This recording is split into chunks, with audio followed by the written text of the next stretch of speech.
dear friend, in this life, almost every one of us has experienced the fear of loss. There are things we love so much that we only wish they would stay with us forever. Be it a loved one, a relationship, a job, or even just a cherished item with sentimental value. Because we love and value these things, we often tend to hold on tightly, hoping that by doing so, nothing will ever leave us.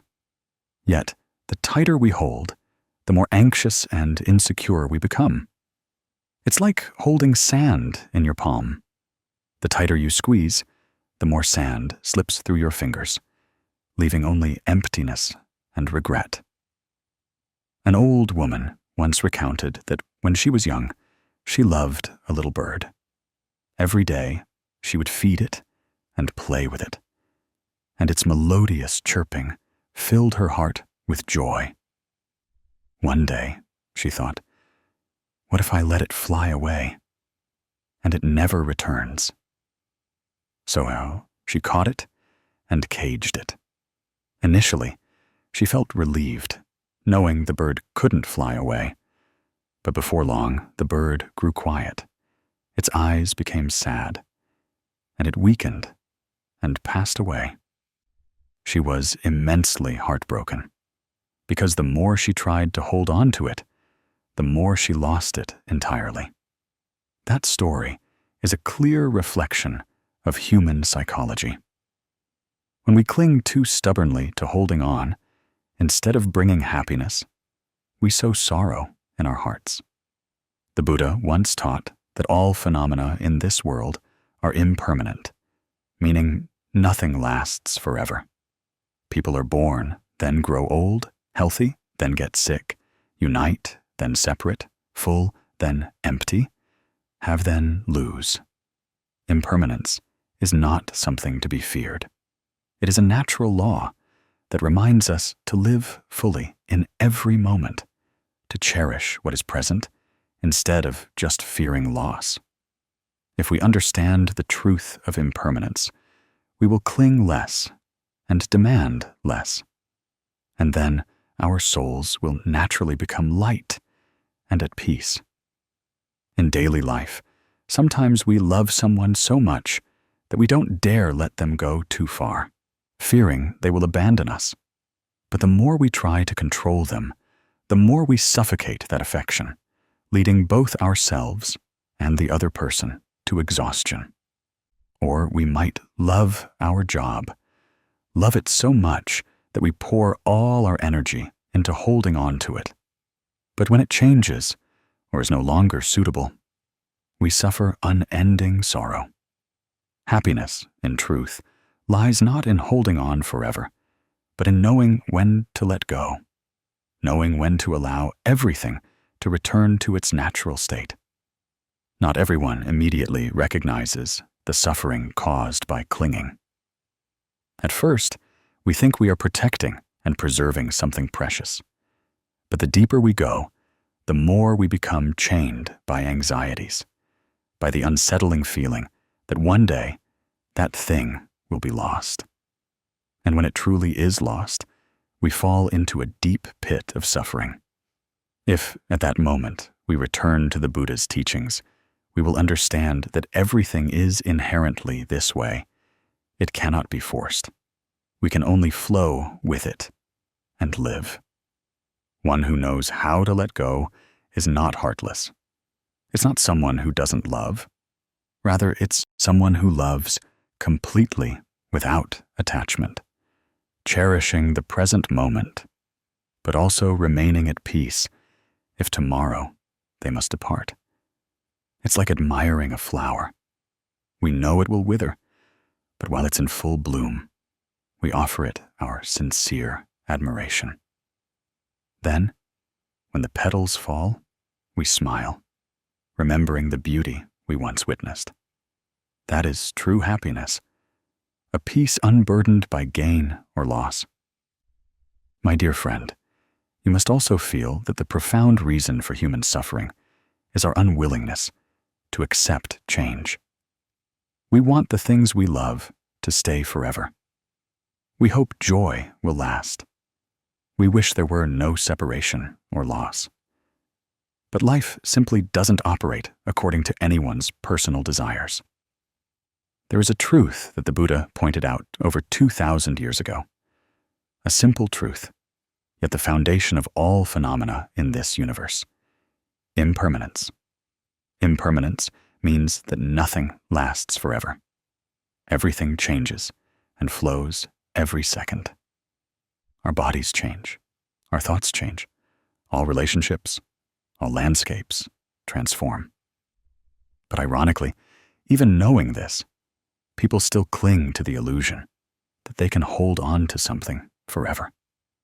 This contradiction between impermanent reality and the desire for permanence is what causes us endless suffering. If we understand impermanence, we will have less fear and less attachment, and only then can our hearts truly find peace. Let's look at the life around us. Every morning when the sun rises, brilliant light shines everywhere. We see a new day begin. But just a few hours later, the harsh sunlight gives way to evening shadows. Then night falls. Darkness envelops everything. Day follows night. Night follows day. Nothing stands still. Look at a flower. This morning, it was just beginning to bloom. By evening, it had burst open in full splendor. And just a few days later, its petals begin to wilt and fall. Observe a river. The water flows endlessly. Today's water is different from yesterday's, yet the river still bears the same name. We humans are the same. We change every day. Our hair today is different from yesterday. Our skin gains new wrinkles. Our breath today is not the same as yesterday's. Yet we rarely accept these changes, and instead cling, only to suffer. The Dharma Inspired channel wants to tell you a simple story about Mrs. Lan in the countryside. She was over 65, and every morning she still maintained the habit of sweeping her yard under the tropical almond tree by the entrance. In autumn, the leaves of the tropical almond tree turned deep red, then fell one by one, covering the yard. Mrs. Lan never complained. She gathered the leaves into piles and burned them, watching the smoke rise, feeling peaceful inside. One day, her grandson, following her, looked up at the bare branches and suddenly asked, "Grandma, why do all the leaves have to fall? Why doesn't the tree keep its leaves to stay beautiful?" Mrs. Lan smiled gently, picked up a leaf that still held a trace of red, and softly replied, "Leaves fall so the tree can grow new ones, my dear. It's like human life. With birth comes death. With arrival comes departure. If leaves stayed on the branches forever, the tree would get tired and couldn't welcome a new spring. Similarly, if everyone wanted to live forever and never depart, how would there be space for other generations to be born?" The child's eyes widened in surprise, but in that tender soul, perhaps a seed of understanding had been planted. Mrs. Lan's simple answer, in fact, concealed a profound principle that the Buddha taught. Impermanence is the essential law for life to continue. If there were no impermanence, how could there be a fresh spring after a cold winter? How could there be a radiant sunrise after a long night? How could a new seedling sprout after the old seed decays? Impermanence is not meant to make us sad, but to remind us to live fully in every moment, for that moment will not return. In the Samyutta Nikaya, the Buddha once taught, all formations are impermanent. When one sees impermanence, one sees suffering. When one sees suffering, one sees non-self. When one sees non-self, one attains nirvana. How profound these teachings are. Because when we clearly see impermanence, we realize that all clinging only brings suffering. What is gained will also be lost. What unites will also separate. What is healthy will also fall ill. What is born will also die. If we stubbornly cling, we will suffer when loss occurs. But if we accept, we will feel light when everything changes. Have you ever witnessed change in relationships? There are loves that seemed eternal, yet faded after just a few years. There are friends who were once close, now each going their own way. If we cling tightly to the past, we only hurt our own hearts. But if we know that everything changes, we will smile, be grateful for what we had, and be at peace when it departs. Letting go doesn't mean being heartless. It means cherishing at the right time and in the right way. In life, we also see impermanence in our health. When we are young, we think we will always be healthy. Until one day, illness knocks on the door. Only then do we panic, wishing time could turn back. But no, time never turns back. Therefore, understanding impermanence helps us cherish every day we are healthy, live healthily, and cultivate our inner body and mind, instead of wasting our health on harmful habits. Impermanence also exists in every breath. Breathing in and breathing out seems simple. But who can be sure that the next breath will come? People often say that life exists within a single breath. If one breath is gone, life ends. Yet, we often forget this. We worry about distant things, neglecting the preciousness of the present. If we know impermanence, we will live more profoundly in every breath, every smile, every loving glance. A Zen master once told a story about a student who asked, "Master, is there anything to fear about impermanence?" The master replied, "If there were no impermanence, you could not grow. Trees could not blossom. The poor would remain poor, and the suffering would remain suffering. It is thanks to impermanence that life has the hope of change." Reflecting on this, it's profoundly true. Impermanence itself gives us the opportunity to renew, the opportunity to transform suffering, the opportunity to practice to move towards peace and happiness. Another time, the Dharma-inspired channel met a middle-aged woman. She had experienced the tragic loss of her husband in an accident. Initially, she nearly collapsed, unable to accept it. But after seeking solace at the temple and listening to Dharma talks, she gradually understood the truth of impermanence. She said, "If there were no impermanence, I probably would never have learned to cherish every day I lived beside him. Now that he's gone, I grieve, but I also know it's a natural law that no one can avoid. I've learned to transform my pain into motivation to live a virtuous life so my children can continue to grow." From a person filled with tears, she found her smile again, thanks to understanding impermanence. So, impermanence is a great lesson for all of us. Understanding impermanence, we fear old age less when it arrives, feel less despair when love ends, and suffer less lamentation when loss occurs. Conversely, we learn to cherish our health while we have it, to love when we are still together, to forgive when we still can. If we keep thinking that we and our loved ones will be here forever, we can easily become indifferent, overlooking important things. But if we remember that tomorrow is not guaranteed, we won't let petty grievances overshadow our love. Practicing contemplation of impermanence is very simple, but carries great power. Every morning when we wake up, let's remind ourselves, today is a priceless gift, because tomorrow is not certain. When we see loved ones, let's silently remind ourselves, love them now, for no one knows if we'll be together tomorrow.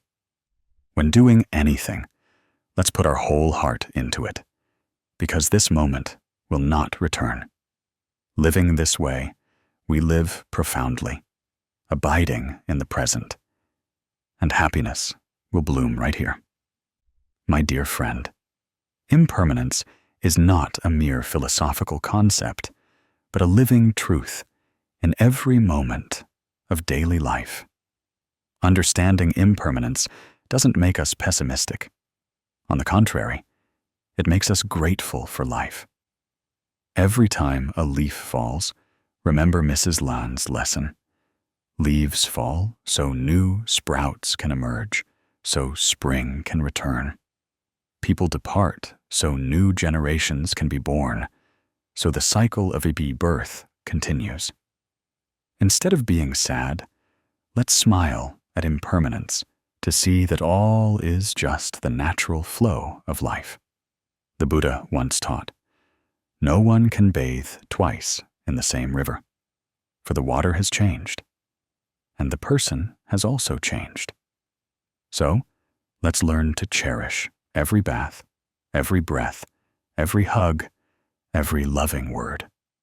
Then we will no longer have regrets, no longer hold grudges, because we will have known how to fully enjoy impermanence. If viewed with the eye of wisdom, impermanence will become a companion, reminding us to live mindfully, lovingly, and with letting go. You see, when we understand impermanence, we no longer cling, no longer fear, but our hearts become peaceful and happy. Because we know that everything will pass, we learn to let go of unnecessary things, retaining only peace in our hearts. That is the greatest gift that impermanence brings to each person.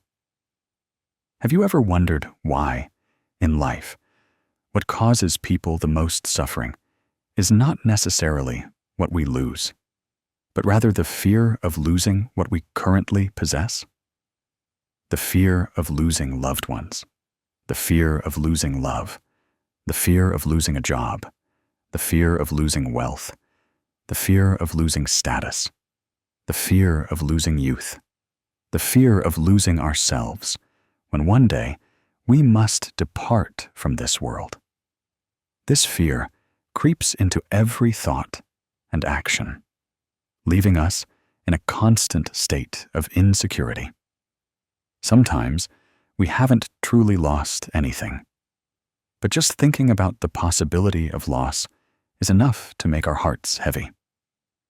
This is why the Buddha once taught that the root of suffering lies in clinging, in the mind that always tries to hold tightly to things that are inherently impermanent, fragile, and changing every moment. If we pay attention, we will see that every day we often face situations linked to the fear of loss. A child cries loudly when their toy is taken away. A mother worries when her child starts to leave her embrace to go away for school. A husband feels anguish as he sees his wife's youth fade with the years. An employee feels insecure, fearing that tomorrow the company might cut staff. Or an elderly person sits forlornly in an empty house after their children and grandchildren have grown up and moved away. All these states originate from the same source, the fear of loss. It's like a shadow that follows us throughout life, The more we try to flee, the more it catches up. In Buddhist teachings, this fear of loss is intimately connected with ignorance and the identification of oneself with external things. We think that this property is ours, that this loved one is ours forever, that this body is us, that this fame is us. Then, when one of these things is shaken, we feel as if a part of ourselves is lost. That small and fragile ego wants to cling to the whole world. And in that clinging, we become exhausted. We suffer. We are bewildered. The Buddha called this clinging, and clinging inevitably gives rise to suffering. There is a very relatable story that the Dharma-inspired channel wants to share with you. In a small village, there was a worker named Min, 35 years old, who had been with the garment factory for over 10 years. For him, that job was not just a livelihood, but also a part of his identity, his pride. Every morning, Min put on his blue uniform, walked along the familiar village road to the factory, and felt a firm belief in his heart. I am a skilled worker, a pillar of my family. Then one day, bad news struck. The factory had to close due to losses. Min suddenly lost his job. He sat stunned, as if his whole world had collapsed before his eyes. In the days that followed, Min lived in a state of crisis. He feared thinking about the months ahead. No income, no role. He felt useless, as if he no longer had any worth. There were even times he thought about leaving home because he couldn't bear the feeling of helplessness and shame. His gentle wife saw her husband wither day by day, her heart aching as if cut, but she couldn't do anything more than offer awkward words of comfort. During those dark days, one afternoon, he happened to pass by the small temple in the village. The temple bell echoed in the quiet space. The sound seemed to pierce his troubled heart. He stopped and entered the temple yard. There, he heard a simple yet profound Dharma talk.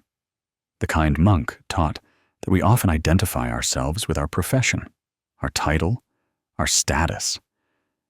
But the truth is, a person is not just their job, not just what they own.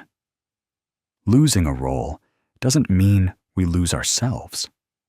What remains, what truly constitutes us, is our consciousness, our capacity for learning, our kindness, our resilience.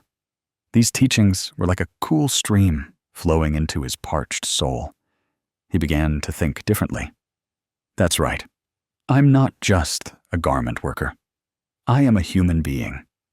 I still have my hands, my mind, and love for my family. I can still pursue a different profession, can still start anew. What's important is not to let the fear of loss bind me and imprison me forever in darkness.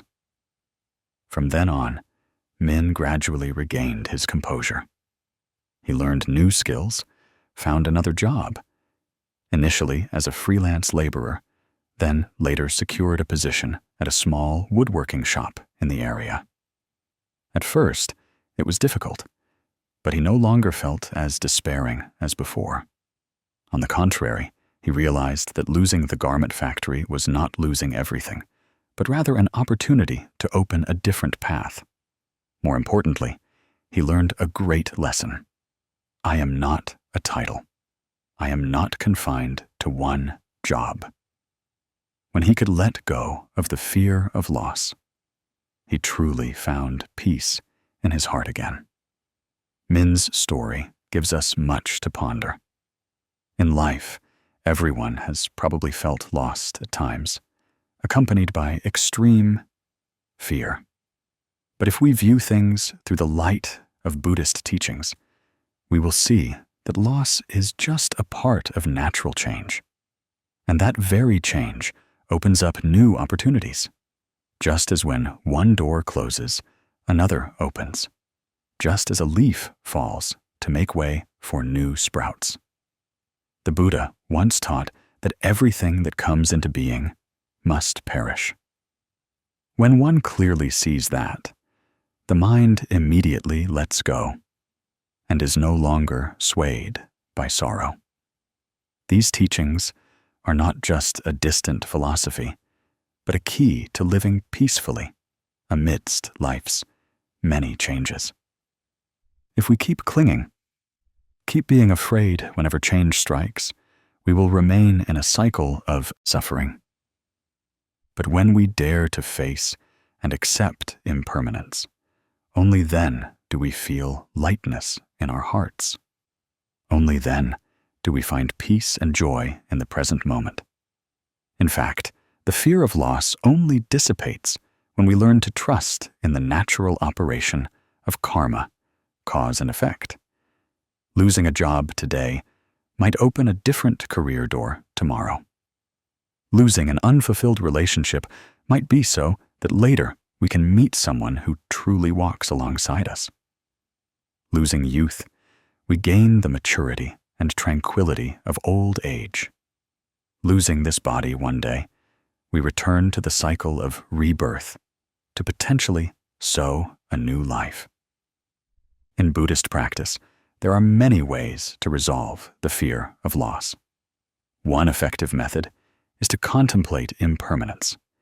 Every day, we can spend a few minutes calming our minds, observing our breath, and reminding ourselves that everything in this world is constantly changing.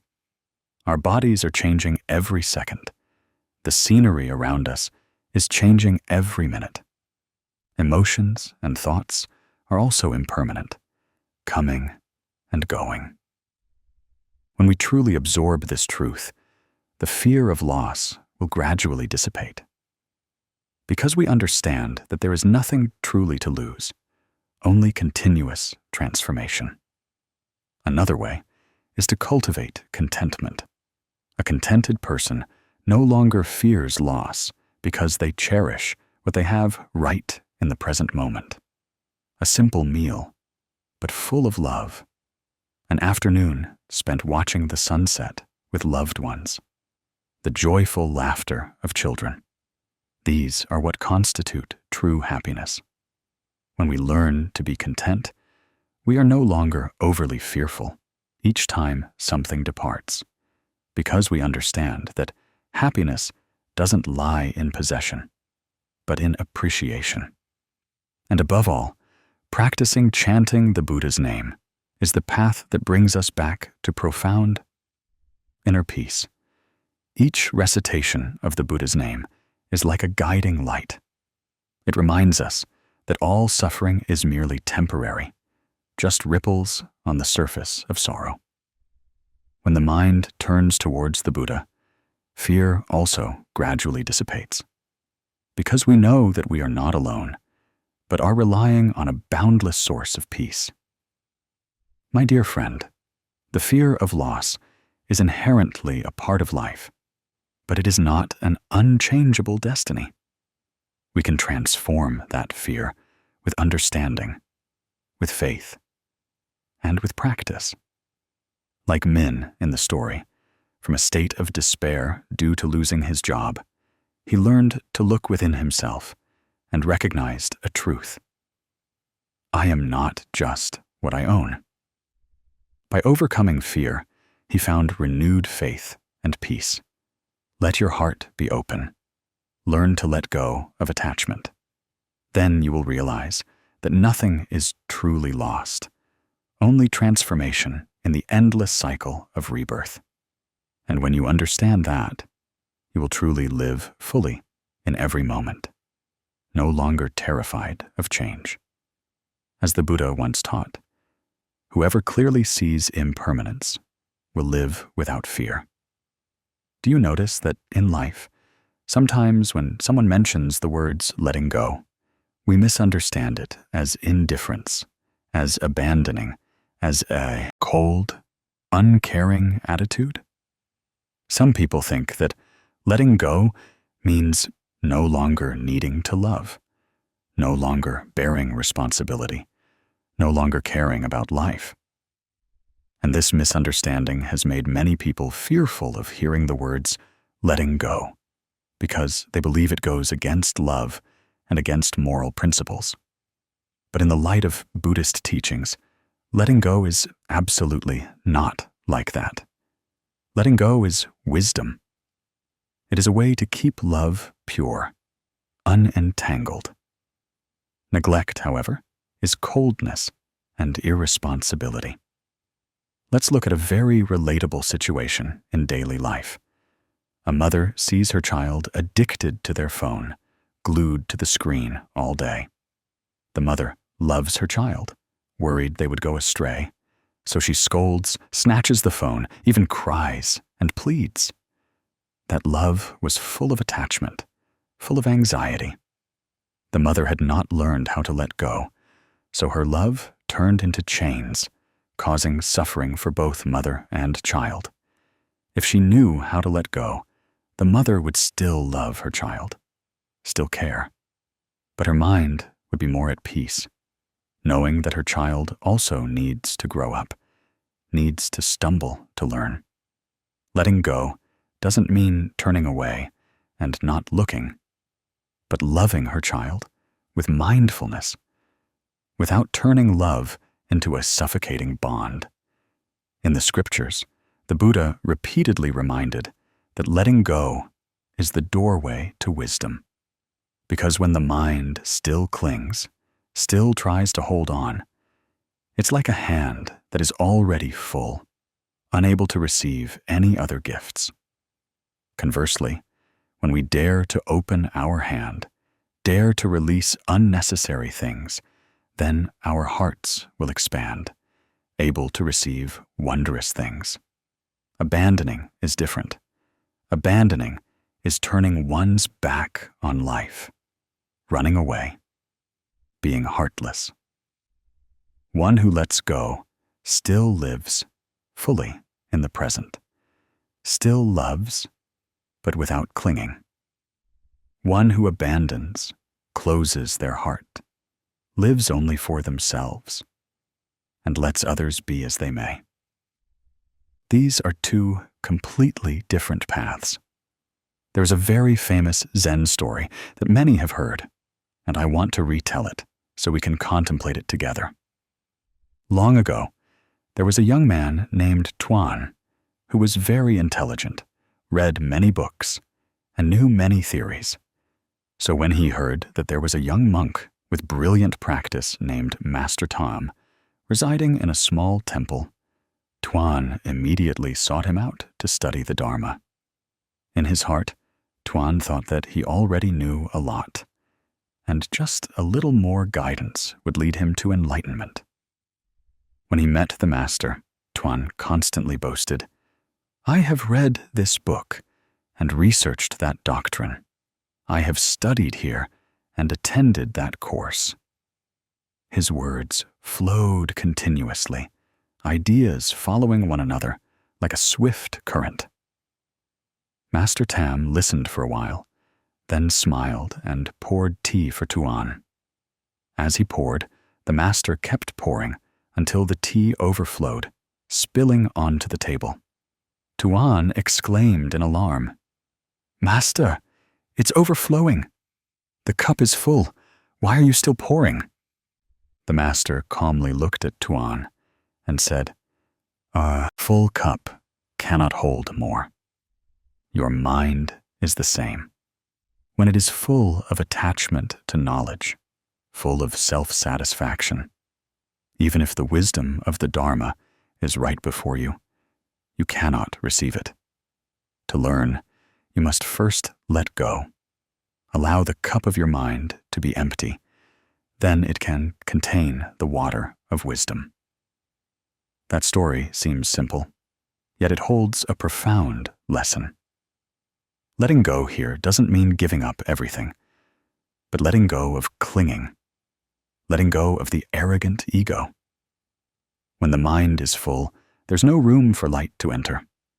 If the mind is willing to be empty, even a small ray of light can illuminate the darkness. Master Tam didn't teach with many words. Simply by pouring tea, he awakened Tuan. Many times in life, we are also like Tuan. We accumulate too many opinions, too many experiences, too many fears, too many wounds. We hold them tightly in our hearts, refusing to let go, leaving our minds constantly heavy and full.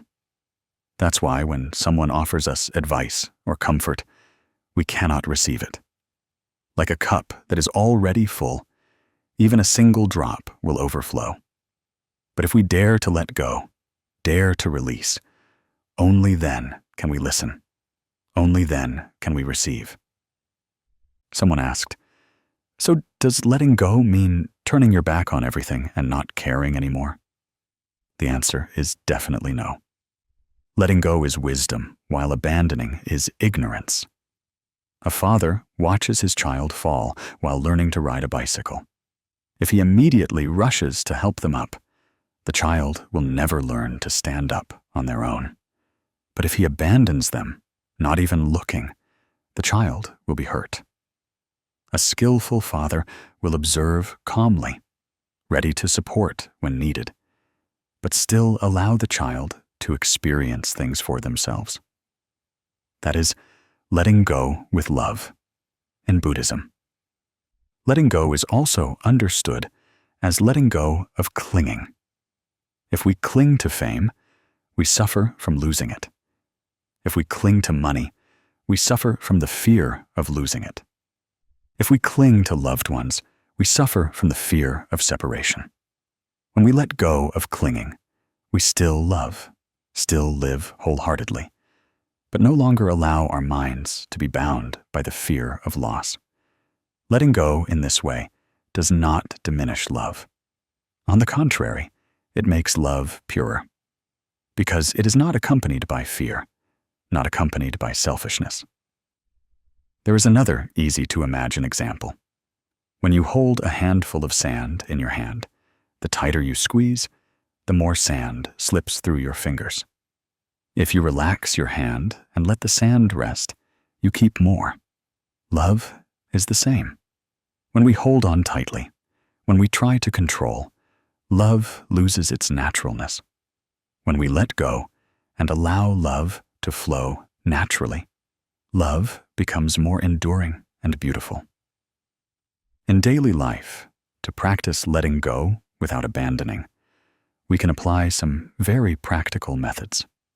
First, contemplate impermanence. When we remember that everything changes, we won't stubbornly cling, and from that, we can be more at peace. Second, cultivate compassion. When we love with compassion, we know how to love correctly, to love without binding. Third, practice mindfulness meditation to identify each emotion, each thought, and know that they just come and go, without needing to cling. Fourth, practice forgiveness. Because when we forgive, we are letting go of hatred, but not abandoning those who erred. Rather, we still give them a chance to correct their mistakes.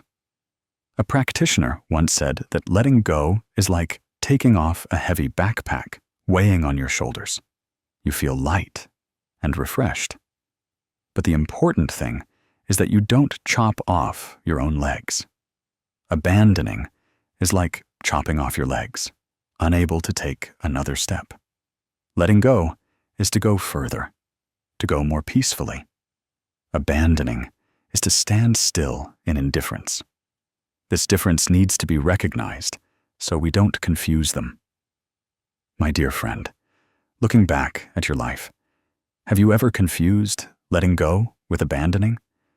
Have you ever thought that, oh well, whatever, was letting go, but in reality, you were just avoiding? And have you ever found that when you tried to love, tried to hold on, that love turned into chains, causing suffering for both you and the other person? If so, this is the time for you to reflect. True letting go is opening your heart, living with love and freedom. The Buddha once taught, "Let go, for letting go will bring happiness. Relinquish attachment, for attachment is the source of suffering." These teachings are simple, yet profound, like a guiding light for those who are lost between letting go and abandoning. When we practice, we will realize that letting go doesn't make us lose anything. On the contrary, it helps us gain much peace, freedom, and clarity. So don't fear letting go, and don't equate letting go with abandoning. Learn to let go as Master Tam taught Tuan. A full cup cannot hold more. When we empty our minds, when we humble our ego, wisdom will seep in, love will spread, and then our hearts will be peaceful. Happiness will be present in every breath, every smile, every step on life's path. Have you ever felt that your life is like a taut string, where even a small impact could break it? Sometimes we cling too tightly to something, to the point where we are exhausted, our mind and heart in turmoil. But when we let go completely, we fall into a sense of undefined emptiness, as if there's nothing left to hold on to. People often get stuck between these two extremes, either stubbornly clinging to exhaustion or passively letting life drift along. Few realize that between these two extremes lies a broad, clear, and peaceful path. That is the middle way that the Buddha taught. The Buddha once said that the wise neither cling excessively nor passively let go, just like a string on an instrument. If it's too taut, it will break easily. If it's too loose, it won't produce any sound. Only when tuned just right does the sound ring clear and warm. The path of practice, as well as the way of light living in daily life, needs to be nurtured by that balance. Just think, how many times have we suffered simply because we tried to hold on to things that were never meant to be ours forever? A love that has ended, yet we relentlessly blame and try to cling, only to live in torment every day. A job that has come to an end, yet we cling tightly to the title and status, afraid to step out, leaving ourselves worn out and exhausted. Conversely, there are times we fall into resignation, not wanting to do anything, no longer believing in any effort, just letting life push us around. Both extremes leave our hearts restless. Because if we don't hold on, we are bewildered. But if we hold on too tightly, we suffer. The middle way that the Buddha pointed out is not a distant concept, but a balance in every choice, every daily action. It is not extreme, not biased, not forcing us to give up everything or keep everything. Rather, it is knowing the right time, knowing enough, knowing when to stop, and knowing when to move forward. The middle way helps us live in harmony, loving yet not binding, striving yet not seeking to exhaustion, accepting, letting go, yet not falling into indifference or heartlessness. There is a simple story about a farmer that I want to tell, so we can contemplate it together. In the Mekong Delta, there lived Mr. Hoa, a farmer over 60 years old. His entire life had been tied to the rice fields through every rainy and sunny season. One day, when the rice in the fields began to turn golden, a young friend came by and asked, "Uncle, why haven't you harvested yet? "The rice is ripe." Mr. Hoa just smiled gently and replied, "If you harvest too early, the grains are still unripe. The rice won't taste good, and the yield won't be high. But if left too long, the rice will fall, and the effort will be wasted. You have to wait for the right moment, neither too early nor too late, to get a good harvest." That answer sounds very mundane, yet it contains a profound lesson about how to live. Life is also like harvesting rice. You have to know the right time to hold on and the right time to let go. Neither rushed nor negligent. That is the middle way. If we live in extremes, everything becomes difficult. One who stubbornly clings to a relationship when the connection has faded only causes more suffering for both. One who gives up in the face of difficulty loses the opportunity to transform their life. The Buddha once taught, "Do not fall into the extreme of sensual indulgence, nor into the extreme of self-mortification. The path in between, the middle way, leads to enlightenment and liberation." Perhaps all of us have felt like a student learning to play a musical instrument.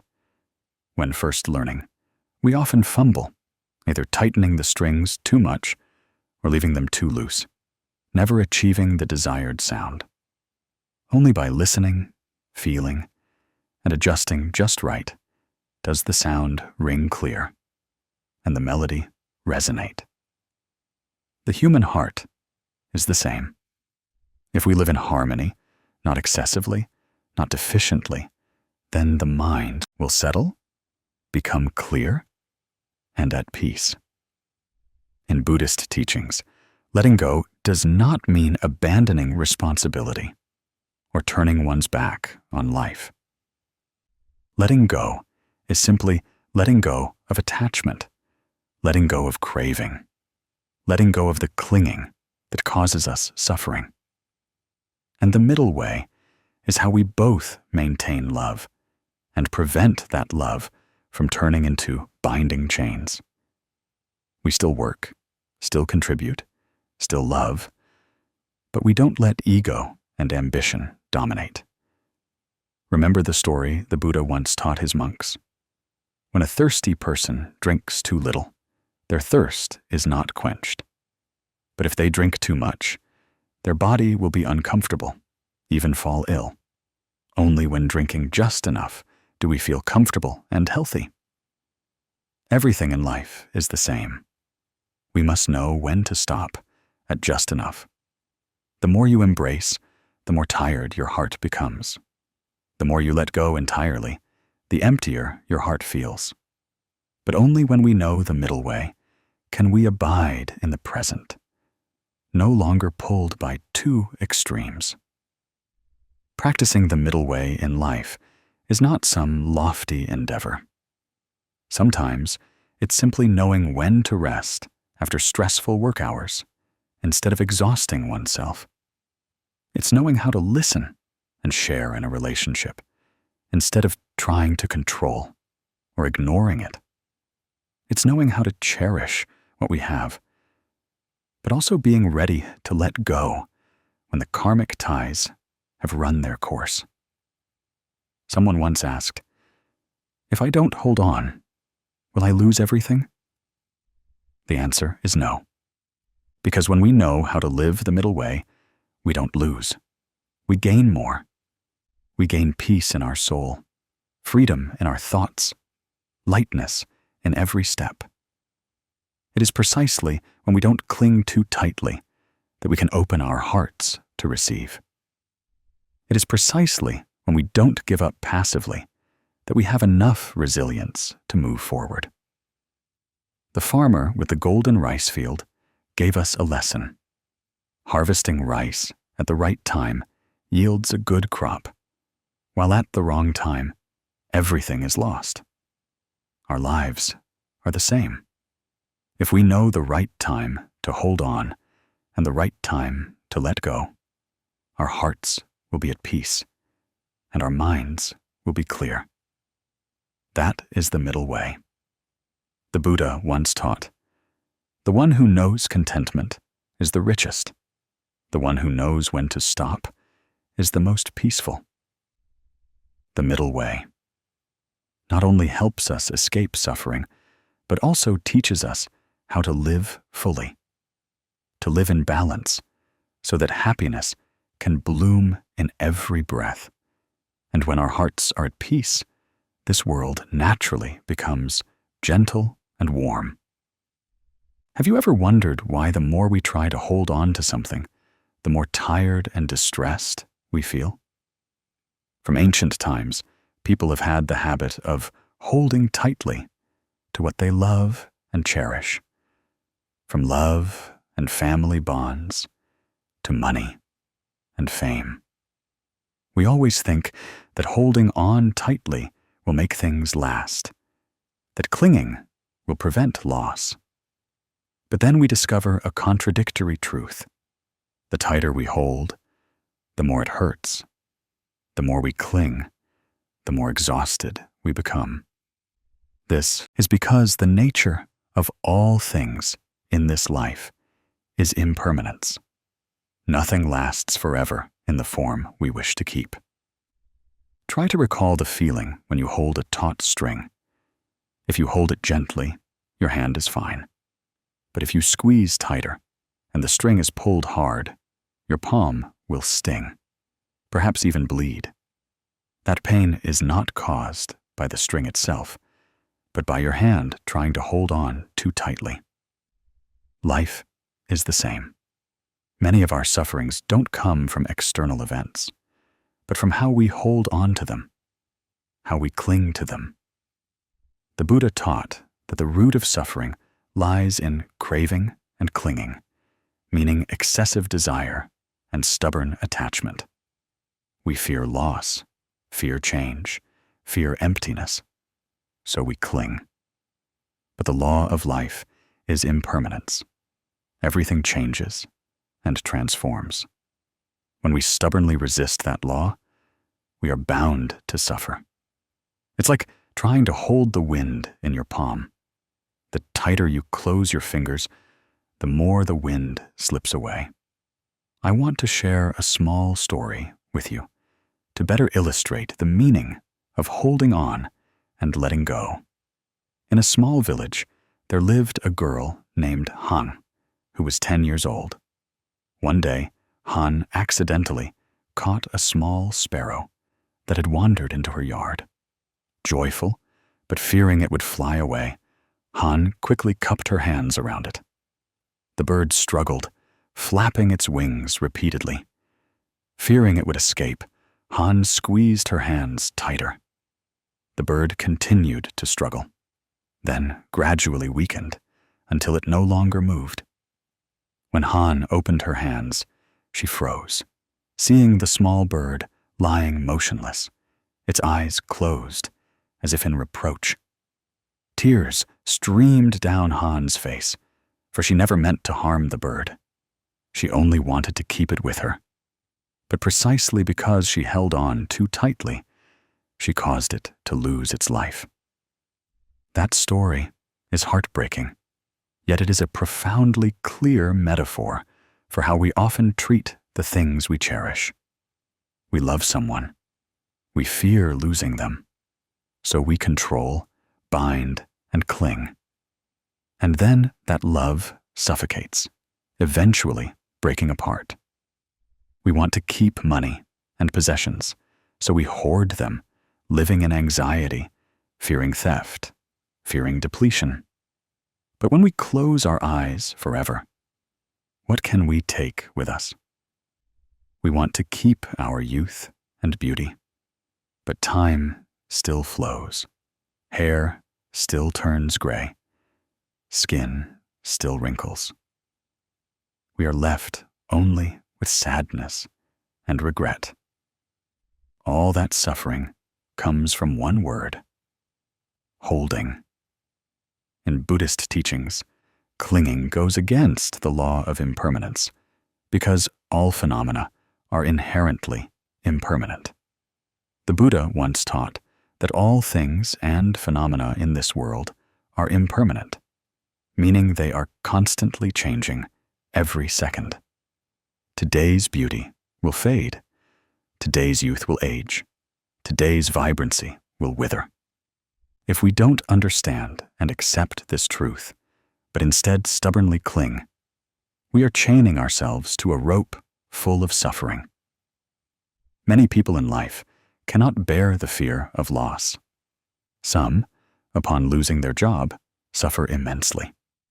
Not just because of losing income, but also because they lose their sense of identity.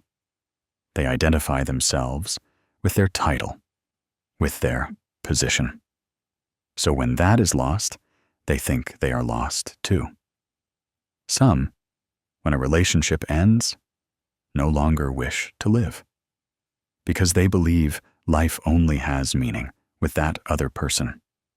But in reality, it is the act of clinging, identifying, and becoming attached to these things that is the true cause of suffering. Do you see the image of little Han with the sparrow as resembling yourself? Every time we cling tightly to something in life, we are suffocating love, exhausting ourselves.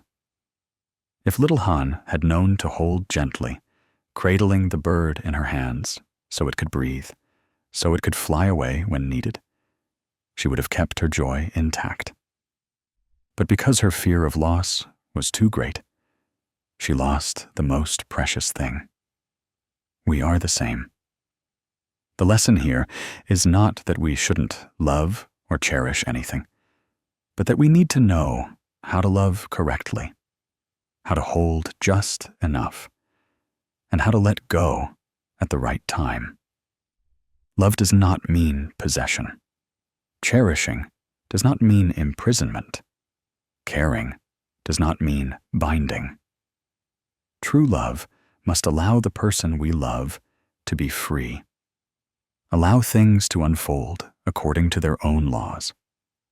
Only then can both we and the object of our love find peace. A Zen master once said that holding on too tightly is like holding sand in your hand. The tighter you squeeze, the more sand slips away.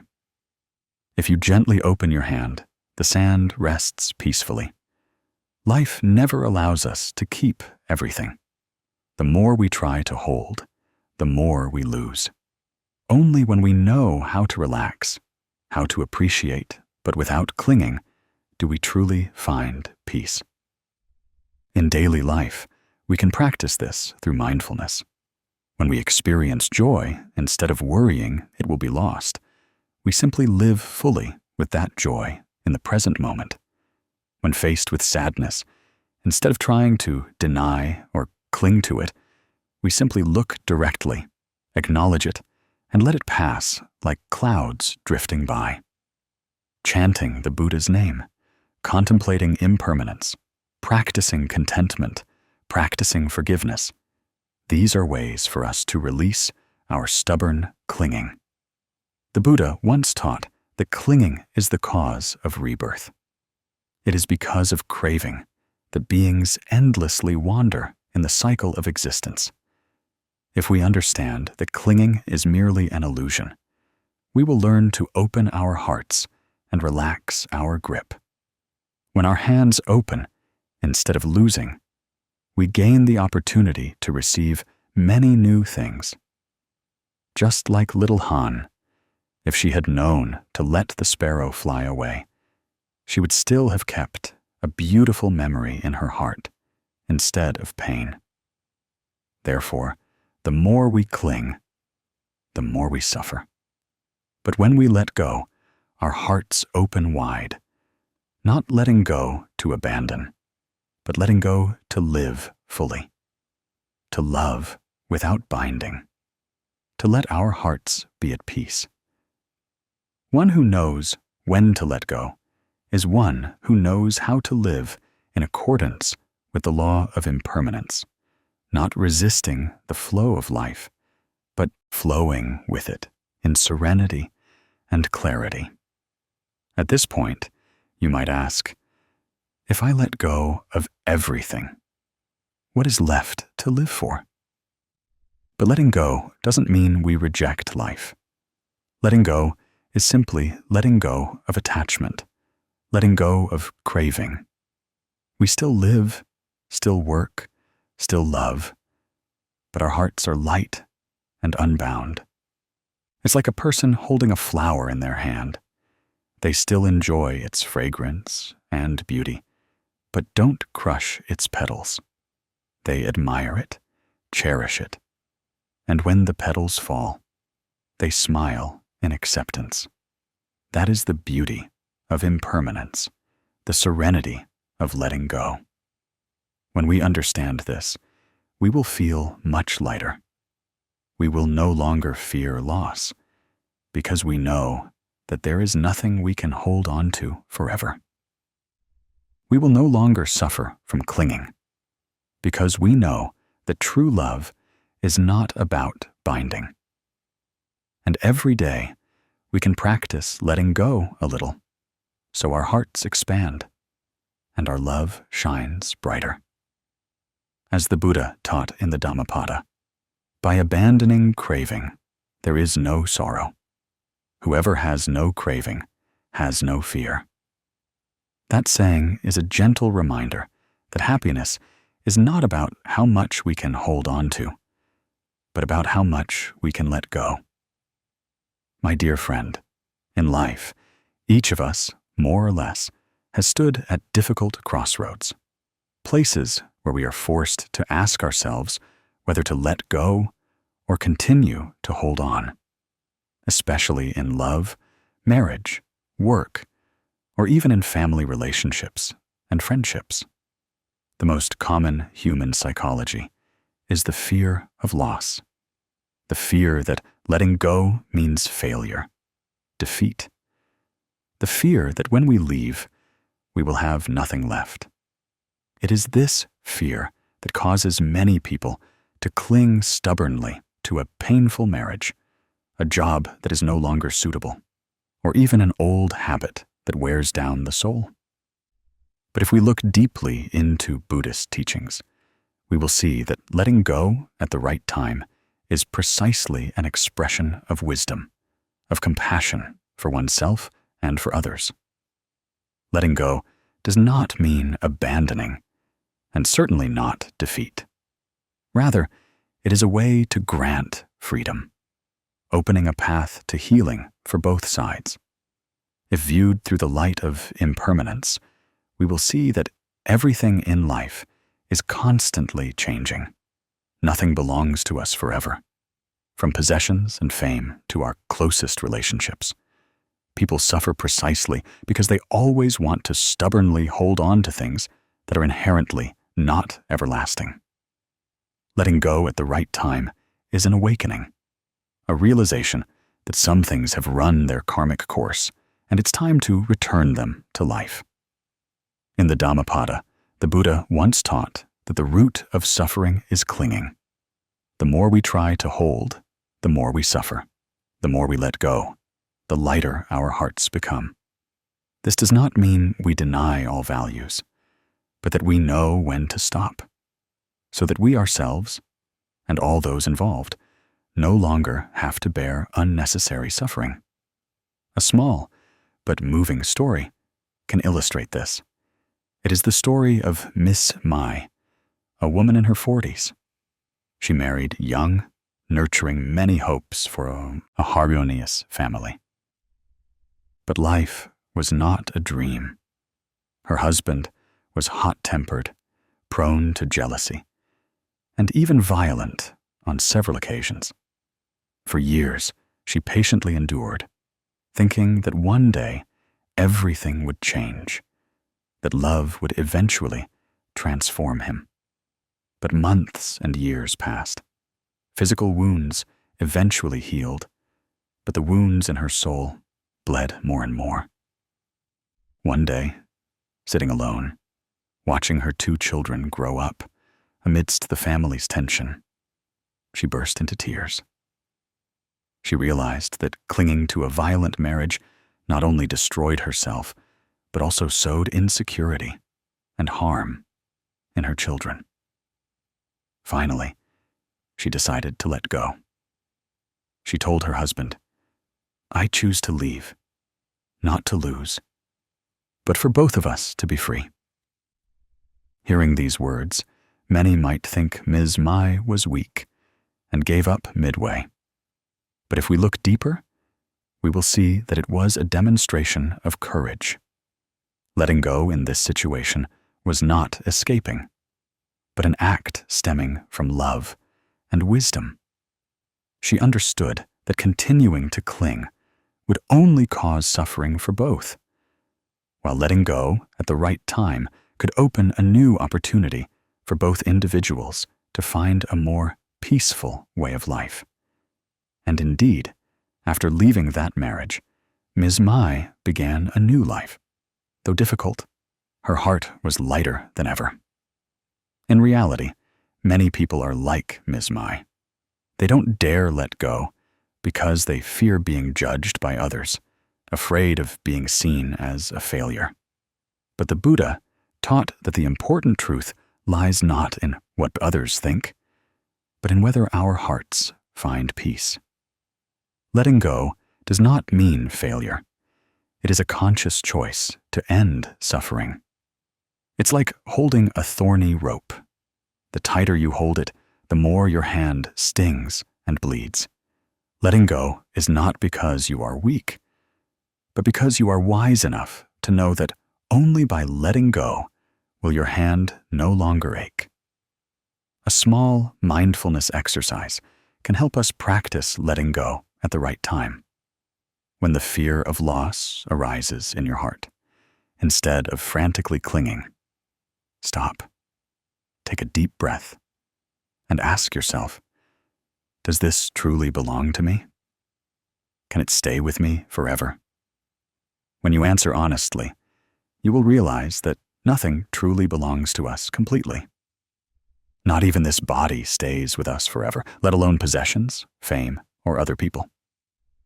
When you see this clearly, you will cling less stubbornly and gradually learn how to let go gently. Someone once shared that during their divorce, they felt immense pain, as if they had lost their entire world. But after a period of contemplation, they realized the truth. The world still existed. Only the clinging in their own mind made everything heavy. Letting go is not losing. It is returning what no longer belongs to us, to open our hearts and welcome new opportunities, new life. That is also the spirit of impermanence that the Buddha always reminded us of. To walk on the path of letting go at the right time, besides practicing mindfulness, we also need to cultivate contentment. When our hearts are content, we no longer crave excessive possession, nor do we feel deprived or inferior.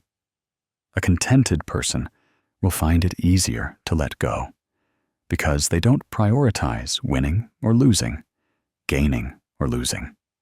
Similarly, when we practice forgiveness, we also learn to let go of the resentment harbored in our hearts. Forgiveness is not because the other person deserves it, but because we deserve to live more peacefully. The Buddha once said, "All phenomena are non-self. Nothing truly belongs to us." Recognizing this, we realize that letting go is simply returning to the truth of all phenomena. When we understand impermanence and non-self, we gain the courage to relax our tight grip, allowing ourselves to breathe in freedom. As the Buddha taught, among all possessions, the greatest peace is knowing how to let go. So, letting go at the right time is not defeat, but an act of wisdom and compassion. It opens a new door where we can live with true peace, no longer bound by clinging and suffering. And more importantly, when we know how to let go, we not only free ourselves, but also give others the opportunity to be free, to live more fully. You can imagine it like taking off a pair of shoes that are too tight. If you keep trying to wear them, your feet will hurt, wounds will bleed. But when you take off the shoes, you lose nothing. On the contrary, you can find a pair that fits better, that is more comfortable. Similarly, letting go in life is to find peace for your soul, to continue walking on the long road ahead with light feet, no longer bound by injuries. So remember that letting go at the right time is a gift of wisdom. It is not a sign of weakness, but an expression of courage. Not everyone can do it, but those who do find peace. The Buddha gave us that precious lesson to remind us that suffering doesn't come from what we lack, but from what we stubbornly try to hold on to. And only when we let go will our hearts truly be at peace and happy. My dear friend, amidst life's upheavals, people often find themselves adrift amidst worries, insecurities, and cravings. When faced with loss, we easily fall into panic, desperately trying to cling to what is slipping away. When we haven't achieved what we desire, we endlessly anticipate, hope, and cling. That whirlpool makes us endlessly tired. Meanwhile, the Buddha teaches a truly simple yet profound path. Return to mindfulness. Mindfulness is like a bright lamp illuminating the darkness, helping us clearly identify the clinging in our minds. Through it, we learn how to let go gently. In reality, most of our suffering doesn't come from external events, but from how our mind reacts to the situation. When facing storms, those without mindfulness often let fear carry them away, lose control, pushing themselves into anxiety. But those with mindfulness are different. They see things with clear eyes, discerning the impermanent nature of all phenomena. They understand that nothing lasts forever. The storm will pass. The pain will subside. Therefore, they keep their minds from breaking, even when the external world seems to crumble. In the Satipatthana Sutta, the Buddha taught that mindfulness is the only path for beings to attain peace and liberation. When mindful, we see reality as it truly is, without adding, without subtracting, without coloring it with attachment. And this clear seeing helps us realize that most of what we cling to is actually an illusion, not worth holding on to forever. Once clearly seen, we let go without regret, without further torment. There is a beautiful story about Mr. Luke, a farmer from central Vietnam, that clearly illustrates this. He lived in a small house by the sea, where every year he would endure several fierce storms. Everyone in the village feared each time they heard of a storm approaching, but Mr. Luke remained calm. That year, a major typhoon struck. The wind howled in gusts. The roof shook violently. His children inside the house panicked, running back and forth, unsure what to do. Mr. Luke sat still, gently telling his children, "The house may collapse, but the mind must not break." Those words silenced the whole family. The storm passed, and indeed, part of his roof was ripped off. Trees were uprooted, but he did not complain or panic.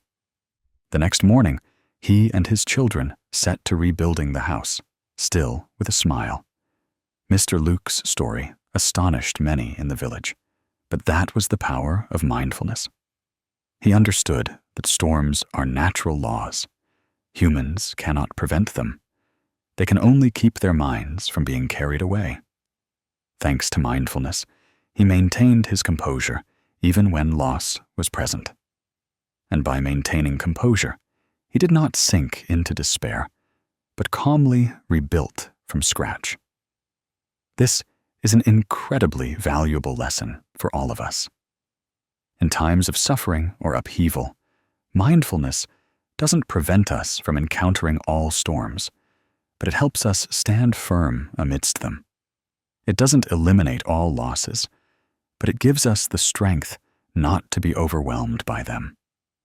Thanks to mindfulness, we clearly see our cravings, clearly see the things we cling to, and then ask ourselves if we truly need to hold on to them. Many times, just a moment of stopping, breathing deeply, and looking back, we see the truth that some things are not worth sacrificing the peace of our soul for.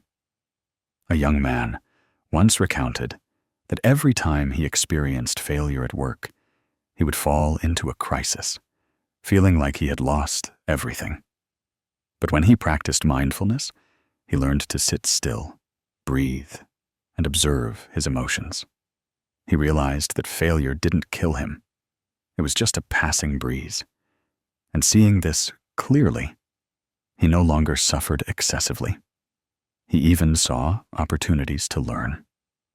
Letting go of the desire for perfection, letting go of ego attachment, he began to live more freely. In daily life, to practice mindfulness, we can start with simple things. When eating, eat mindfully. Fully savor the flavors of the food instead of eating while worrying. When walking, feel each step instead of chasing after distant thoughts. When sad or angry, try sitting still, breathing deeply, and naming that emotion instead of reacting impulsively. These small but persistent practices will help the lamp of mindfulness within us gradually brighten, so that when a big storm comes, we already have a guiding light. Another great benefit of mindfulness is that it brings us back to the present. Usually, we suffer because the mind is constantly pulled between the past and the future, regretting what's past, then worrying about what's to come. Mindfulness helps us stop and see that the present moment is true life. When we live deeply in the present, we naturally gently release unrealistic desires, because we feel complete and whole in this very moment. And that is also the root of true happiness. The Buddha once taught that one who lives with mindfulness, whether walking, standing, lying, or sitting, abides in peace. That saying reminds us that happiness is not about how much we hold onto, but about whether we live mindfully. The mindful person, even if their hands are empty, their heart is full of peace. The deluded person, even if they possess a treasure trove of gold, remains endlessly restless. You can imagine mindfulness as a lamp in your hand. When walking in the dark without a lamp, you stumble, are afraid, and might fall. But with a lamp, the path is still dark, but you walk steadily, without fear. Similarly, life still has storms, but the mindful person still walks peacefully. So, the power of mindfulness is that it helps us let go naturally, without force, without coercion. We let go not because we are forced, but because we clearly see the impermanent nature of all phenomena. And once clearly seen, letting go becomes as light as a leaf falling from its branch in autumn, neither forced nor painful. Let me reiterate the Buddha's teaching. Mindfulness is the path to peace, the light that illuminates the darkness. When we cultivate mindfulness every day, we will have enough strength to let go of clinging, to live fully in the present, and to find true happiness right in this very moment. Perhaps in this life, everyone has been hurt by others, at least once. Sometimes it's a harsh word, sometimes an act of betrayal, and sometimes it's deception from those we trusted most. When we are hurt, a wound forms in our hearts. If it's not healed, it turns into resentment. Resentment is like a heavy stone in our heart. We carry it day after day, and it erodes our health, our spirit, and even our faith in life. Many people think that holding on to hatred is to punish the other person, but in reality, the first one to suffer is ourselves. In Buddhist teachings, the Buddha once taught that resentment is like holding a burning coal in our hand with the intention of throwing it at someone else. But before we can throw it, the flame burns our own hand. This means that hatred only causes our own hearts more pain and does not make the other person suffer as we wish. When we cling tightly to resentment, we chain ourselves in a prison of suffering. Only when we let go and forgive can we be free. Many people, upon hearing the word forgive, immediately think that forgiveness means condoning, overlooking the other person's mistakes, that it is a sign of weakness or defeat. But the truth is different.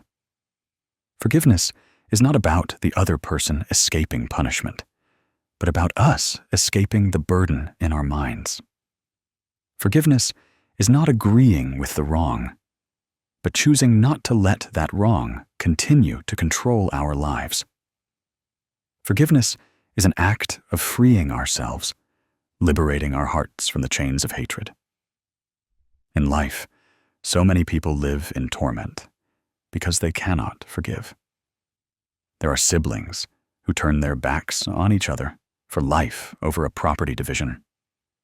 There are spouses who, because of one betrayal, hold grudges, refusing to look at each other, causing much suffering to their children.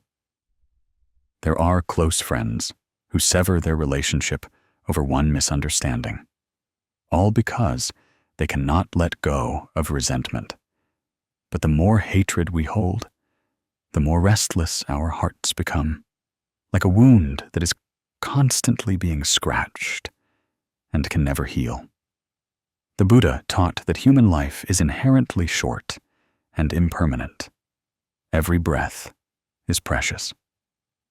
If we waste it holding on to grudges and hatred, aren't we losing the opportunity to live peacefully? The wise, when faced with sorrow, learn to let go and forgive. Forgiveness doesn't mean forgetting everything, but no longer allowing that memory to torment us. It's like someone who has fallen. They remember that they once hurt, but instead of letting that pain make them afraid, they use it as a lesson to walk more steadily. There is a famous Zen story about two monks on a pilgrimage. When they reached a river, the two monks encountered a woman struggling, unable to cross because the water flowed swiftly. One of the monks, without hesitation, carried her across the river. After reaching the other side, he set her down, bowed in farewell, and continued on his way. The woman profusely thanked him, but the other monk was annoyed and remained restless even as they walked on. Only late in the evening could he no longer restrain himself and reproached, "We are spiritual practitioners. We must uphold the precepts. How could you carry a woman across the river?" The other monk smiled calmly and replied, "I put that woman down on the other side of the stream a long time ago. Why do you still carry her in your heart?" That story makes us startle. So many times in life, we have carried such resentment, such unhappy memories. The other person has moved on. The event has passed.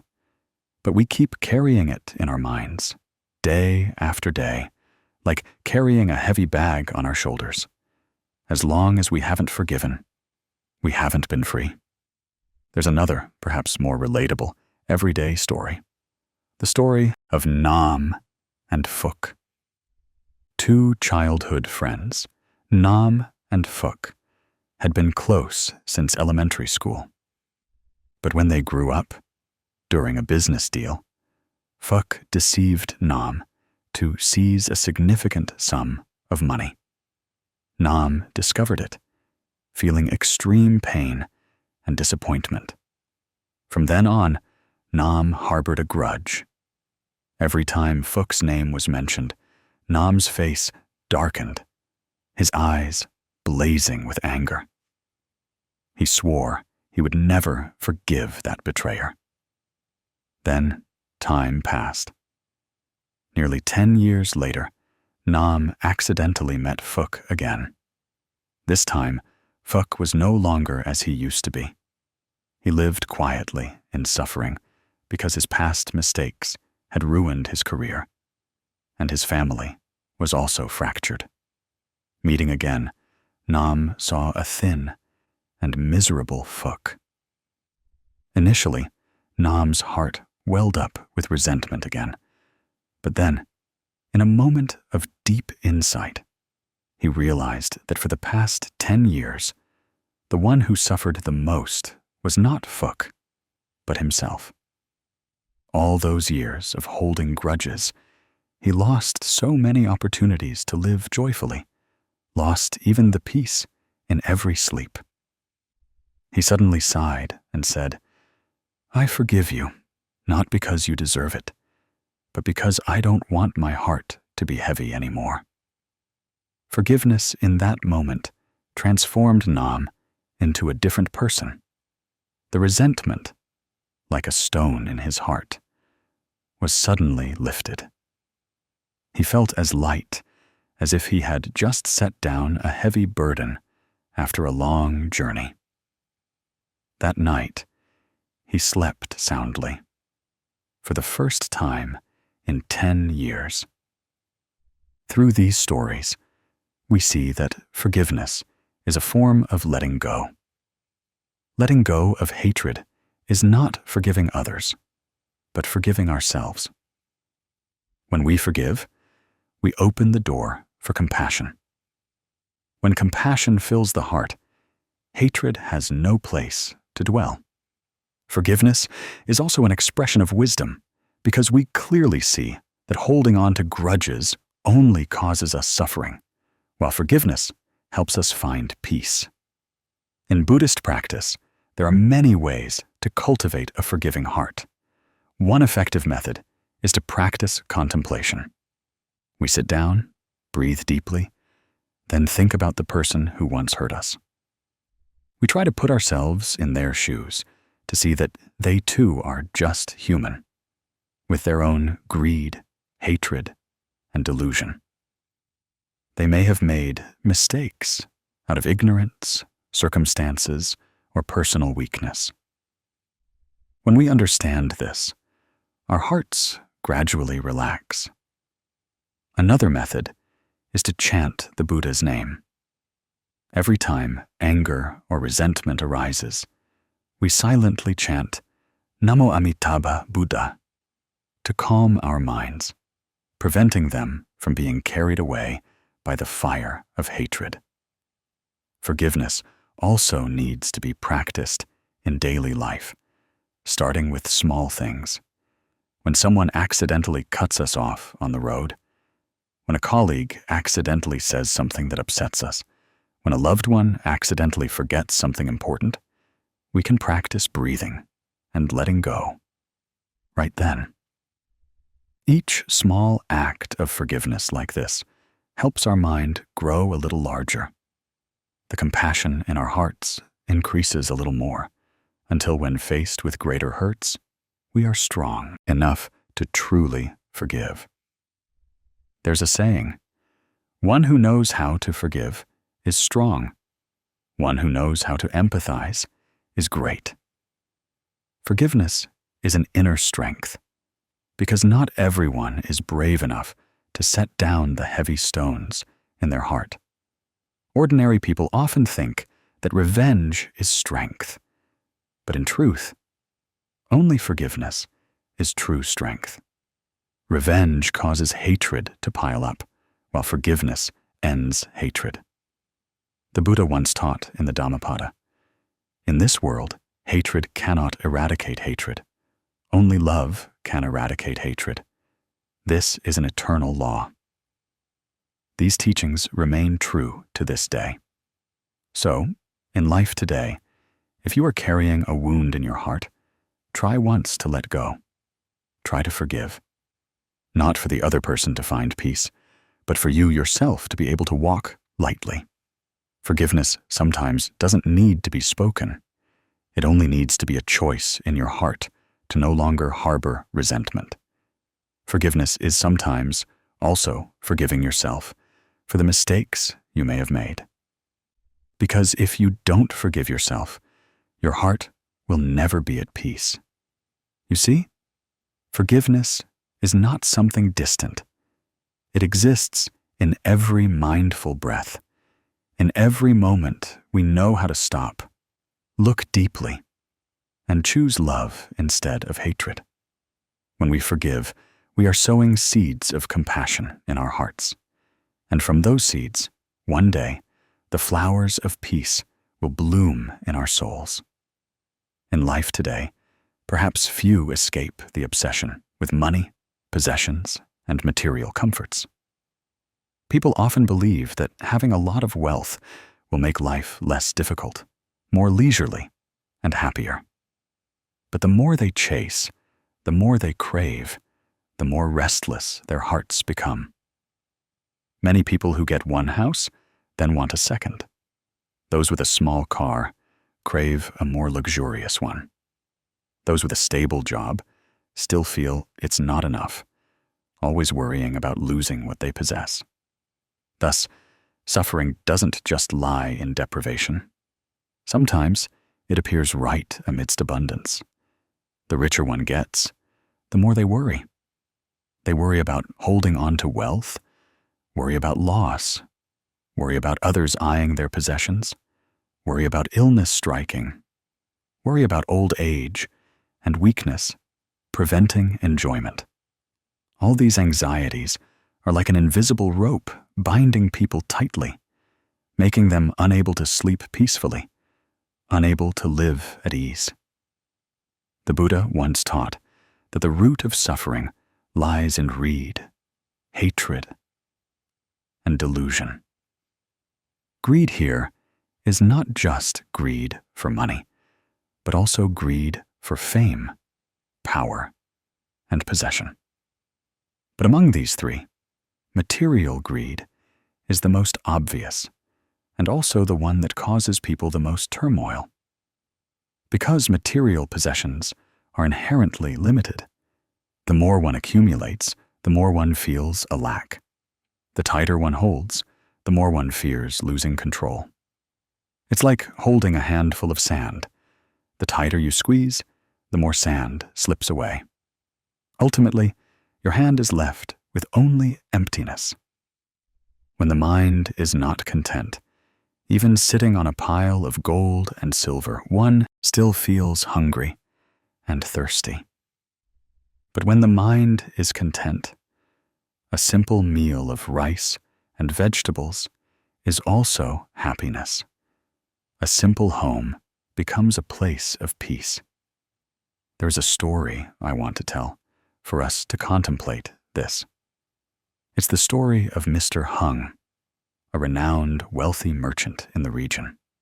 He owned many shops, much land, and his wealth filled his storerooms, so much so that even several generations of his descendants would struggle to spend it all. He was also famous for owning a meticulously carved, gold-plated bed, adorned with velvet and brocade mattresses, surrounded by fragrant silk curtains. Everyone who heard of it exclaimed in admiration, longing to lie on it once, to experience the feeling of the wealthy. Yet, strangely, Mr. Hung was not at all happy on that bed. Every night he tossed and turned, unable to sleep. Sometimes he worried about losses. Sometimes he feared bad people eyeing his possessions. At other times, he thought about uncertain investments. Many times he was tired from the chronic insomnia. He had to seek out doctors, used all sorts of expensive medicines, but still couldn't sleep soundly. The magnificent golden bed didn't bring him peaceful sleep. Instead, it was like a cage holding him in endless insecurity. One day, during a trip through the countryside, Mr. Hung stopped to rest at the home of a poor farmer. The farmer only had a rickety thatched roof house. Inside, there was nothing valuable except an old mat spread directly on the ground. Yet, when night fell, after a day of strenuous labor, the farmer lay down on the mat and in just a moment fell into a deep sleep. His breathing was steady, his face peaceful.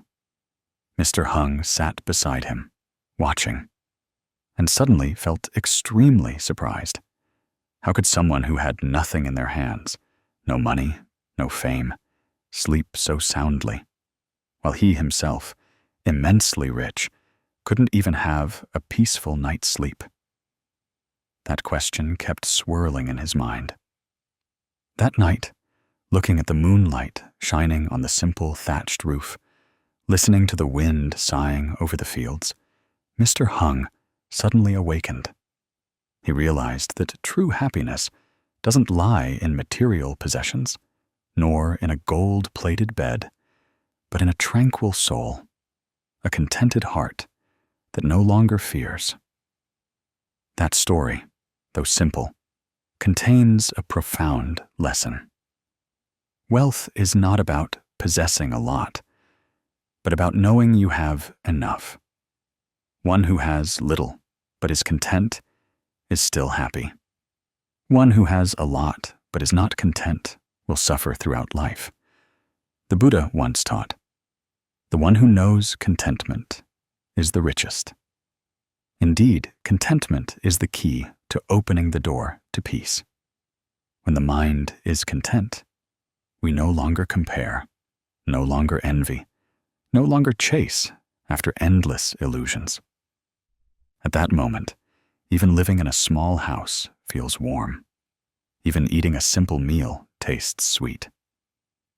But when the mind is not content, even with gold and silver filling the storerooms, the emptiness within cannot be filled.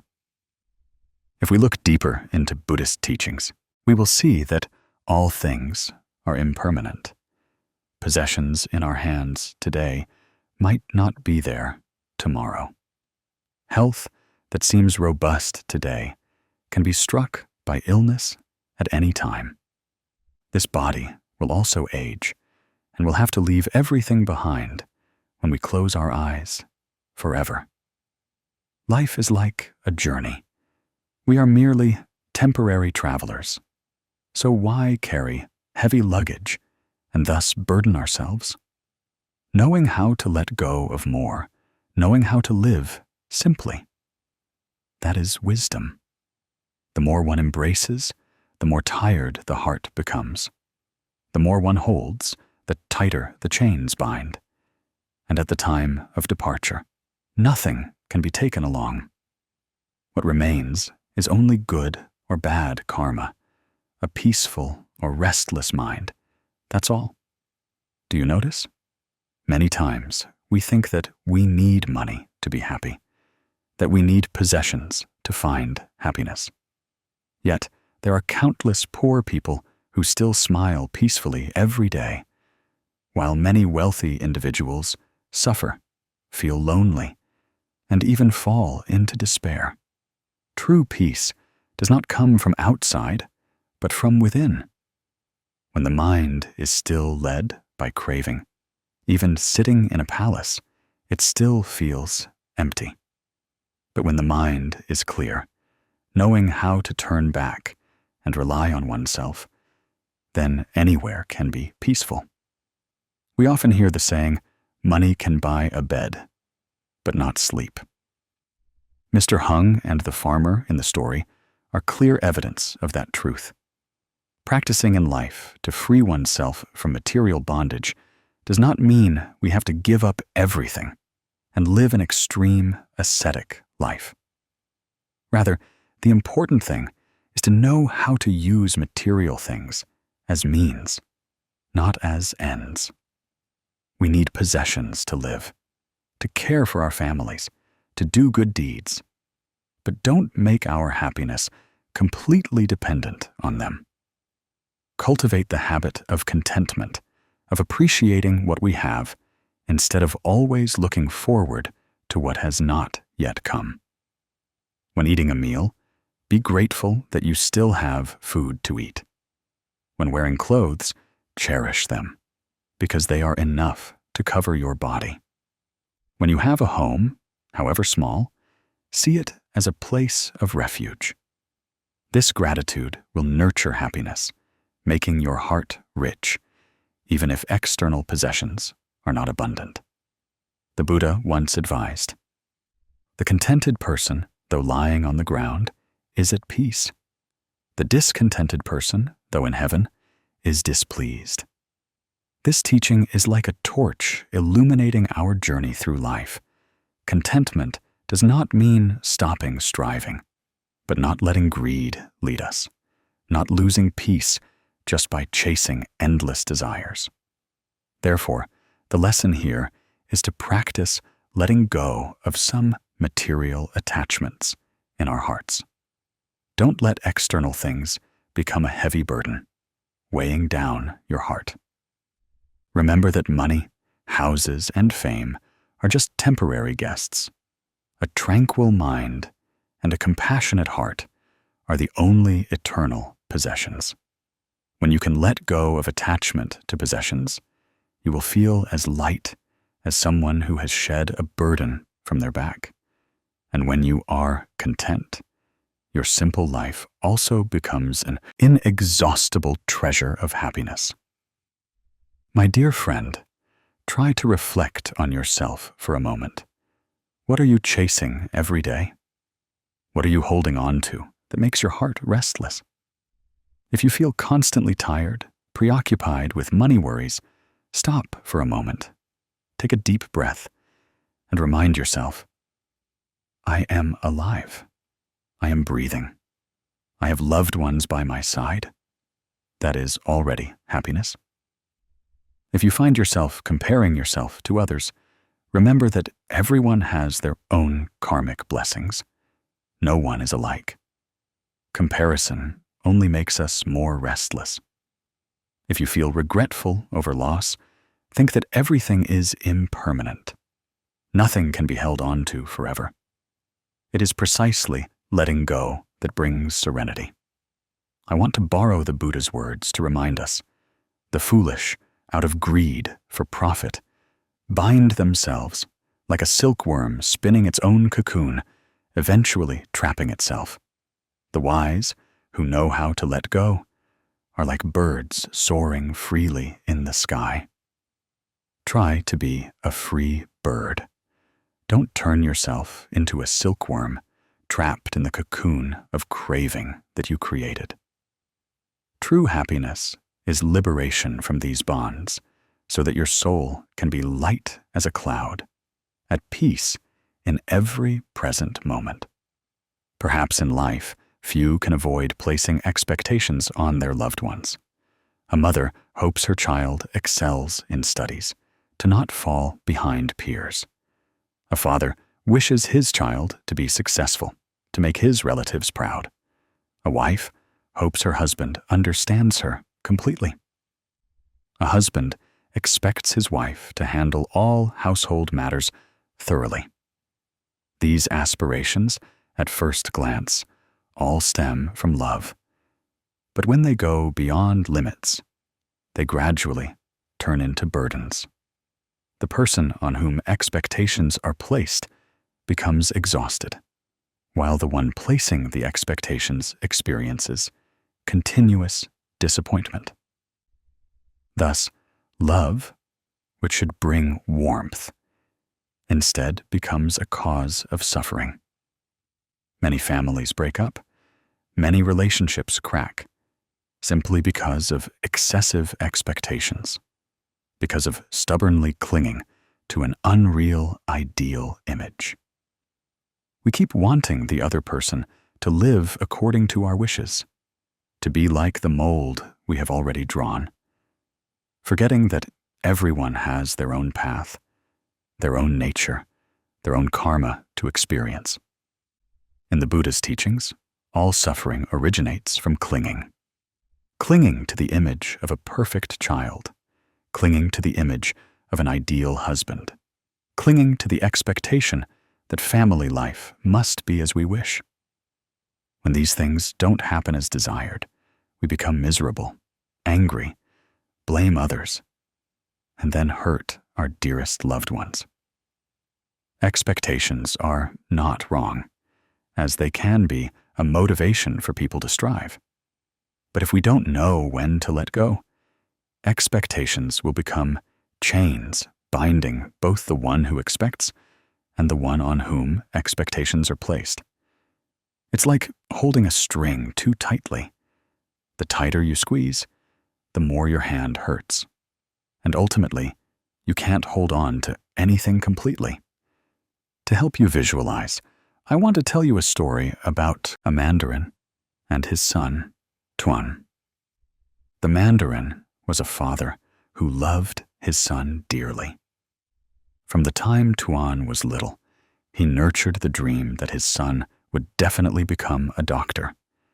He believed that only by becoming a doctor would Tuan have a stable life, be respected by society, and, more importantly, he would feel proud before his relatives and villagers. Therefore, he poured all his efforts into forcing his son to study in that direction. Day by day, he monitored every grade, every test, every small action of his son. In his mind, the image of Dr. Tuan was so clear that he could not accept any other choice. But Tuan, however, had no real interest in medicine. He liked to draw, enjoyed being creative, and dreamed of becoming an architect one day. Every time Tuan expressed this, his father dismissed it, considering it mere fanciful dreaming. One day, in the mandarin's house, there was a precious antique porcelain vase passed down from his ancestors. It was the pride of the entire family. One afternoon, while playing in the house, Tuan accidentally broke the vase. The shattering sound stunned the whole family. The mandarin looked at the shattered porcelain fragments scattered on the ground, and his anger flared. He scolded his son terribly, with harsh words, even raising his hand as if to strike him. Tuan burst into tears, both scared and hurt. In that moment, the mandarin only saw the precious vase destroyed, no longer seeing his trembling little son before him. That night, when his anger had subsided, the mandarin sat alone beside the broken pieces of the vase. Looking at them, he suddenly realized a truth. No matter how precious the porcelain vase was, it was still just an external object. Its loss, at most, brought regret, but time would eventually heal that. His son, however, was different. If, because of his anger and stubborn clinging, he harmed his son, that pain could never be compensated. He quietly recalled his son's sobbing face, remembering his frightened and distraught eyes. A thought echoed in his heart. A broken vase can be replaced, but a son cannot. Those words were like a wake-up call that brought tears to his eyes. From that day on, he gradually learned to let go of heavy expectations, learned to listen and understand his son more. He still hoped his son would grow up, still hoped he would become a useful person, but no longer forced him to follow the path he had drawn. Love was no longer a pressure, but had become compassion. This story makes us realize that in love and family, expectations are sometimes like a precious porcelain vase. We cherish them, place great importance on them as if they were treasures, but just one careless minute can shatter them. At that time, if we only focus on material things, on the ideal image we have constructed, we will lose far more precious things, the sincere affection between people. The father in the story awakened in time to realize that love is truly priceless, while the vase was just an external object. Similarly, expectations can be valuable, but unconditional love is what truly lasts. In the light of Buddhist teachings, we clearly see why letting go of expectations is so important. The Buddha taught that all things are impermanent. People are also impermanent. No one can live exactly as we wish them to. When we try to force others to become a model we have constructed, it's like resisting the law of impermanence itself. The inevitable result is suffering instead of attachment. The Buddha advises us to live with a heart of compassion and mindfulness, loving without demanding. Love is not possession, not control, and certainly not placing the other person in our cage of expectations. True love is giving that person freedom to be themselves, and we still love them just as they are. Perhaps you will ask, if there are no expectations, will there still be motivation for children, for spouses, to progress together? The answer is yes, but that motivation must come from encouragement, not from imposition. When we love unconditionally, we will know how to sow good seeds in the hearts of loved ones. Instead of forcing children to become doctors, we can encourage them to develop their own abilities, as long as they live responsibly and know how to do good deeds. Instead of expecting a spouse to be absolutely perfect, we can encourage and remind them with gentleness and understanding. It is unbound love that truly makes the other person smile. And from that, they will also voluntarily strive more. Unconditional love is the fertile ground for good seeds to sprout. In everyday life, we see many couples who love each other passionately, but then break apart simply because they have excessive expectations. One person wants the other to change completely according to their wishes. The other wants this person to become an ideal figure, as in a dream. When both bind each other with desires, love gradually suffocates. Conversely, couples who know how to accept each other, who know how to let go of unreasonable demands, often stay together longer. Because they know that true love is not about turning the other person into a perfect version in one's own eyes, but about accompanying the other person on an imperfect but loving journey. Try to think about it. Isn't it true that we often find it easy to forgive strangers, but difficult to forgive loved ones? Why? Because we place too many expectations on them. We want them to love us, to tolerate us, to follow our lead. But if we learn to let go of expectations, we will find our hearts lighter. We will learn to cherish every moment we still have together, instead of just focusing on blaming, because they are not as we wish. A family meal, a simple inquiry, a shared glance, all become great happiness when we don't place too many demands on them. Practicing letting go of expectations in love and family is not easy, but it is not too distant either. We can start by listening more instead of imposing. We can learn to be mindful in every word, every thought, before blaming. We can contemplate that everyone has their own karma, Children have their own lives. Partners have their own paths. We cannot live their lives for them, but we can love and accompany them. When chanting the Buddha's name, we can dedicate merits for loved ones to find peace, instead of just wishing them to succeed as we desire. When contemplating impermanence, we will see that every minute we are still together is precious, without needing any further conditions. I want to reiterate the Buddha's teaching. Love like breath. Don't turn love into a bond. For if love is turned into chains, both lose freedom.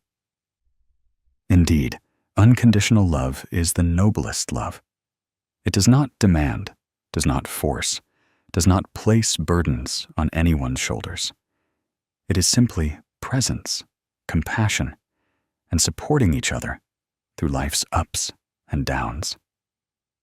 When we know how to let go of expectations, we truly love. And only then does love become a peaceful sanctuary, not a burden that causes us suffering. My dear friend, in life, everyone will at some point face loss. It could be the passing of a loved one, the end of a relationship, the collapse of a dream, or simply a sense of emptiness when something we once cherished, once placed all our trust in, is no longer present as before. Loss always leaves a void in one's heart, sometimes so vast it feels like nothing can fill it. Many people fall into continuous suffering, living in memories, in what-ifs, in self-reproach and blame towards others. Loss makes us tremble before the inherently fragile human existence, making us wonder why life is so harsh. Yet, if we look through the light of Buddhist teachings, we will see that loss is not an end, but a reminder of impermanence. The Buddha taught that all things and phenomena exist within the cycle of arising, dwelling, changing, and ceasing. Nothing is eternal. Nothing is ours forever. The person we love, the object we cherish, even this very body, is merely temporary. When we don't understand that law of impermanence, we easily cling, easily hold on tightly, and then when it departs, we suffer immensely. Conversely, if we know that everything comes and goes according to causal conditions, we can open our hearts to receive and calmly bid farewell. Letting go is not heartlessness, but understanding that love also sometimes needs to be allowed its freedom. In the process of facing loss, people often go through many psychological stages. Initially, there is denial. We don't accept the fact that we have lost. Many still believe that loved ones haven't departed, still try to find their image in every memory. After that comes anger. We blame fate, blame others, and even blame ourselves. When the anger subsides, we sink into sadness, feeling that life has lost meaning, feeling without support. And then, if we know how to awaken, if we have the opportunity to rely on Buddhist teachings, we will gradually move to the stage of acceptance. Acceptance doesn't mean no longer loving, but learning to look at the truth with a peaceful mind. Acceptance allows love to become a refreshing stream, not chains binding the soul. There is a very simple, everyday story, yet it contains a profound lesson.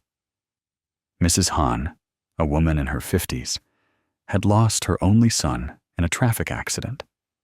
In those days, she lived in despair, couldn't eat or sleep, didn't want to talk to anyone. Every afternoon, she would sit silently by the window, clinging to an old photo of her son, tears soaking her face. She blamed herself, thinking, if only I had told my son to go a little slower that day. If only I had stopped him from leaving. perhaps the accident would not have happened. During those months, she lived as if she were dead, her heart filled with pain. One day, by chance, a neighbor took her to the temple to listen to Dharma talks. Initially, she just sat like a shadow. But then the teacher's words gradually touched the pain in her heart. The teacher said that life and death are like waves on the sea. They come and go, and no one can hold them back. He reminded her that her son had come, had lived beside her for many years, so she would know what complete maternal love was. And now, his departure was not a permanent loss, but a return to the endless flow of karma. She listened and burst into tears. But for the first time, these were not choked up tears, but tears of letting go. From that day on, every time she looked at her son's old photo, she no longer felt the same pain. She smiled gently and whispered, "My son, you came so I could learn the lesson of complete love. You departed so I could learn how to let go and grow." Mrs. Han's story is also like the image of the last leaf in the famous short story. A young girl, suffering from a serious illness, watched the leaves fall, one by one, from her window every day. And she believed that when the last leaf fell, her life would also end. However, that leaf remained, green and resilient, giving her renewed hope to continue living. Later, she learned that the leaf had been painted by an old painter. He had sacrificed himself to preserve her hope. Hope revived life in the girl, and the painter's loss became a lesson in unconditional love. Similarly, when we look at loss with faith in Buddhist teachings, we will see that in loss there is gain. In suffering, there is a seed of peace. The Buddha once taught that among all the marks of existence, impermanence is the clearest. Understanding impermanence, we will learn to cherish every moment, to love wholeheartedly while we still can, and also to let go when it's time to part. We will no longer blame life, but will bow our heads in gratitude for the moments we shared on a common path. To face and move through loss, we need to practice mindfulness. Every day, when sitting quietly, take a deep breath, exhale slowly, clearly recognizing our presence in the present moment. We can chant the Buddha's name to let our minds abide in peace, not clinging to painful memories. We can contemplate impermanence to see that separation is not a tragedy, but a natural law. We can also practice forgiveness. First, forgive ourselves, because no one can control everything in life. And we also forgive the person who has departed, so that love can be light and unentangled. By practicing this way, gradually, we will realize that loss is no longer a bleeding wound, but a scar reminding us of the preciousness of life. We become more mature, know how to love more deeply, and live more fully with what we have. Letting go of loss is not forgetting, but keeping it in our heart peacefully, so that each time we remember, our hearts feel warm instead of aching. My dear friend, life is an endless flow, with meeting and parting, coming and going. When we stubbornly cling, we suffer. But when we know how to let go, we will find peace. Facing loss is an opportunity for us to learn how to mature, how to live with compassion and mindfulness. Remember the Buddha's words: all suffering originates from attachment. When attachment is let go, the mind becomes self-reliant. When we hear and contemplate this, we can smile even at what has been lost. Because we know that with every step of letting go, we are moving closer to true happiness and peace.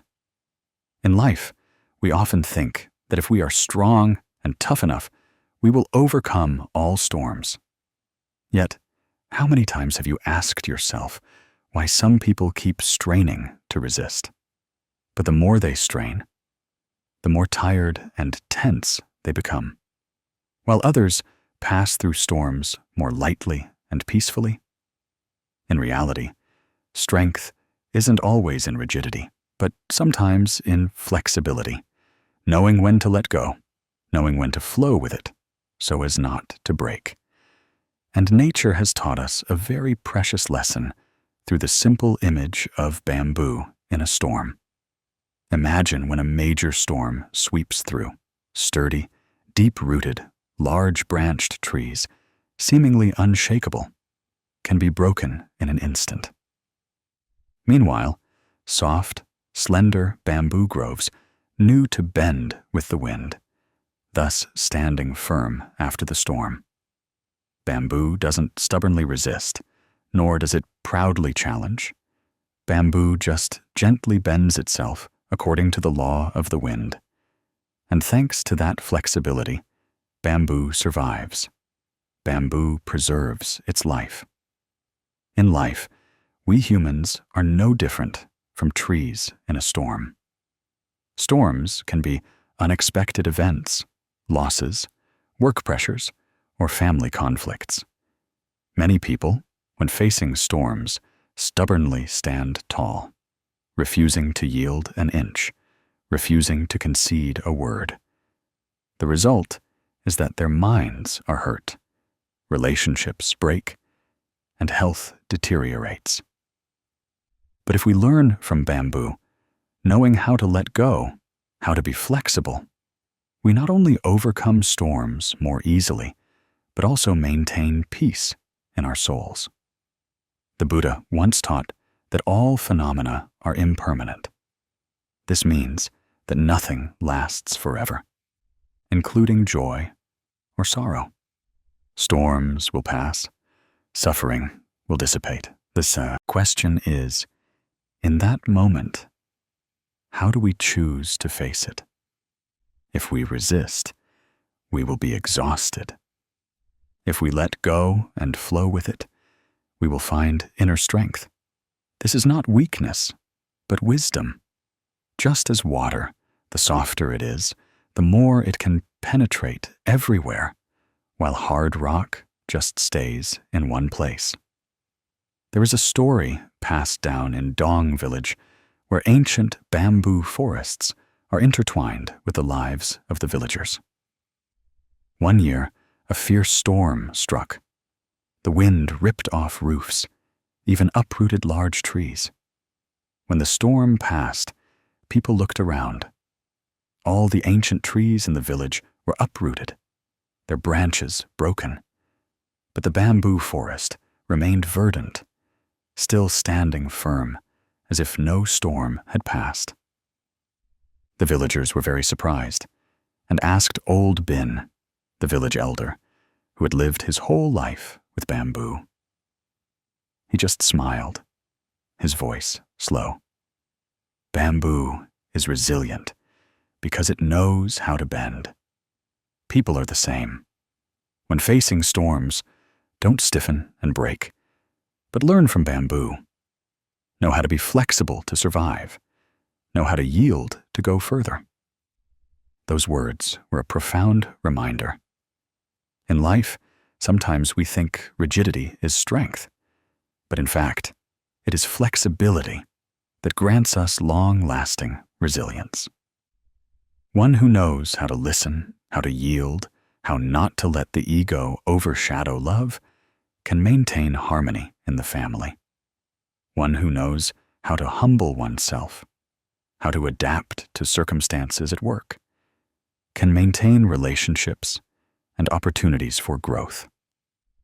The more rigid and conservative a person is, the more easily they break in unexpected storms. In Buddhist teachings, This is the spirit of letting go. Letting go doesn't mean giving up, but knowing how to choose an appropriate way to avoid suffering. When someone insults us, instead of stubbornly arguing to the end, we can smile in silence, knowing that those words are just like a passing breeze. When work encounters difficulties, instead of blaming, we can stop, observe, and change our approach. When a relationship gradually drifts apart, instead of clinging hopelessly, we can cherish what we had and let it go gently. Like bamboo, we bend, not break. The lesson from the bamboo forest of Dong Village also reminds us of a familiar image in Zen teachings: flowing water.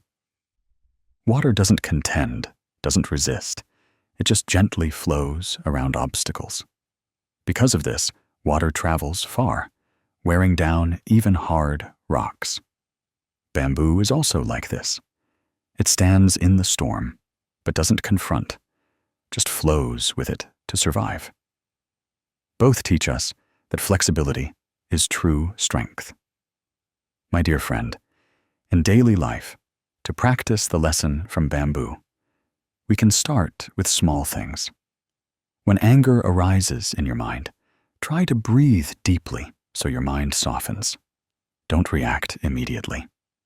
When someone does something contrary to your wishes, instead of immediately getting angry, you can contemplate that everyone has different karmic conditions and circumstances, so they act differently. When work is not as desired, remind yourself that life is impermanent. Sometimes, taking one step back might open a wider door. Additionally, chanting the Buddha's name is also a way to soften our minds like bamboo. Each recitation of the Buddha's name is a gentle breath that helps the mind release its rigidity in greed, hatred, and delusion. Contemplating impermanence also helps us clearly see that all storms will pass, so there's no need to resist futilely. And practicing contentment, appreciating the present, will help us not crave excessively, so that when a storm comes, we can still smile calmly. The Buddha once reminded, "One who lives adaptably will have a peaceful mind amidst all changes." These teachings are very close to the image of bamboo, which lives adaptably with the wind, so it stands firm for thousands of years despite storms. When we understand and live like bamboo, we will see that no storm can make us collapse, because strength is not in rigidity, but in a heart that knows how to be flexible and compassionate. You see, nature is a excellent but wonderful teacher. Just by observing bamboo in a storm, we can learn a lifelong lesson. Be resilient like bamboo. Know how to bend before adversity. Know how to let go to survive. And when we learn this, our souls will also become peaceful and happy, because we no longer resist life, but live in harmony with it. My dear friend, have you ever noticed that most of the heaviness in our lives doesn't come from grand things, but from small, ordinary habits of clinging? Every day, we keep an old, unused item out of regret, even though we never use it. We keep sad memories in our hearts without releasing them, only to feel pain each time we recall them. We cling tightly to old thoughts and prejudices, refusing to change, inadvertently turning ourselves into prisoners in a self-made jail. Meanwhile, life is inherently fragile and short. Each day that passes is a day we draw closer to impermanence. Yet, we persistently cling to things that don't truly belong to us, only to pile suffering upon a soul that could inherently be at ease and light. The Buddha once taught that the root cause of suffering is clinging. If the mind still clings, still desires possession, still craves things that are not truly lasting, then that mind is bound to suffer torment.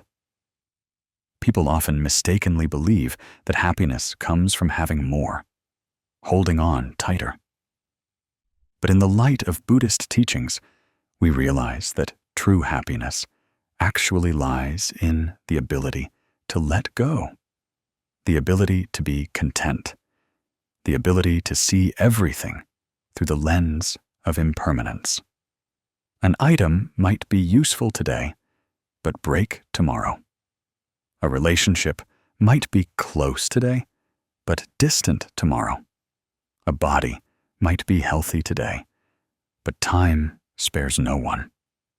For this reason, practicing letting go in every breath, every step, every small action in daily life is the path that brings us closer to peace and serenity.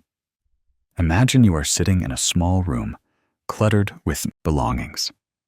Many items are old and unused, but you still keep them. Initially, you think that keeping them won't hurt. Who knows? You might need them later. But over time, the room becomes cramped. Living space is reduced. Moving around becomes difficult. And just looking at it feels suffocating. Our souls are the same. When we keep too many unnecessary things, our hearts become cluttered, tired, and it's hard to find peace. To find peace, there is no other way than to gradually practice letting go. Letting go doesn't mean abandoning everything, but discerning and knowing what to keep and what to release.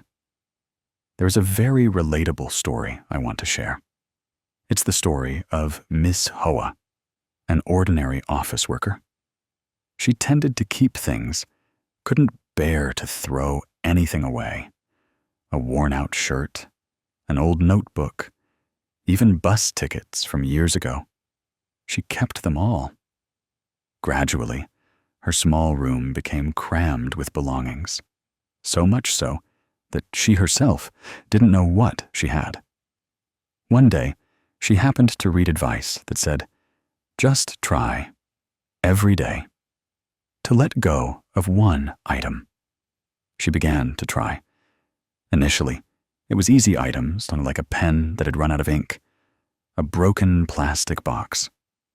Then, gradually, she practiced giving away clothes she no longer wore, books she had finished reading, even old gifts she once thought she would keep forever.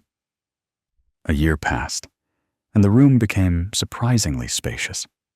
But more importantly, her heart also felt lighter. It turned out that by letting go of some things, she not only lost nothing, but on the contrary, found a very unusual peace in her mind. Ms. Hoa's story may be small, but it is a clear testament to the truth the Buddha taught. We often think letting go is losing, is being deprived. But in truth, letting go is expanding space for the soul. It is giving ourselves the opportunity to breathe more easily. It's like when you let go of a handful of sand, your hand will be freer to receive a flower. When you give away an item, you don't become poorer. Instead, you become richer in lightness and the joy of sharing. When you know how to let go of a grudge, you are not weak. You are stronger because you have overcome your own angry mind. Letting go in daily life doesn't necessarily involve grand things. It can start with very small actions. Breathing mindfully is a way to let go.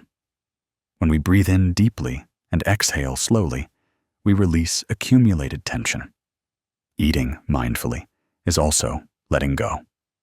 When we eat, and only eat, we let go of the habit of eating while worrying, or eating while looking at our phone. Walking mindfully is letting go. When we take each step steadily, We let go of the haste and rush that tire us.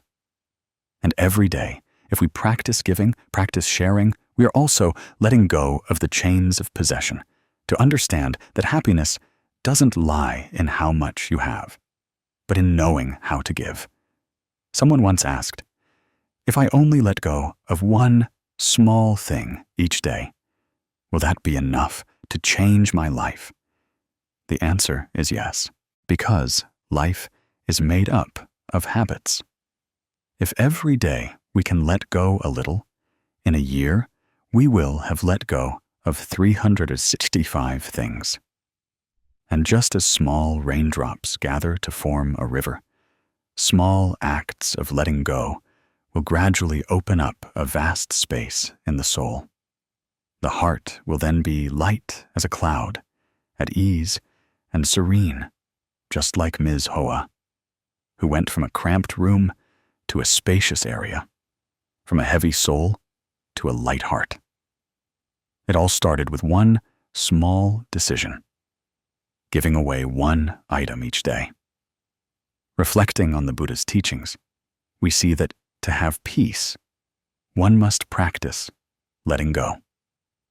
Letting go is not rejecting life, but living more fully in every present moment.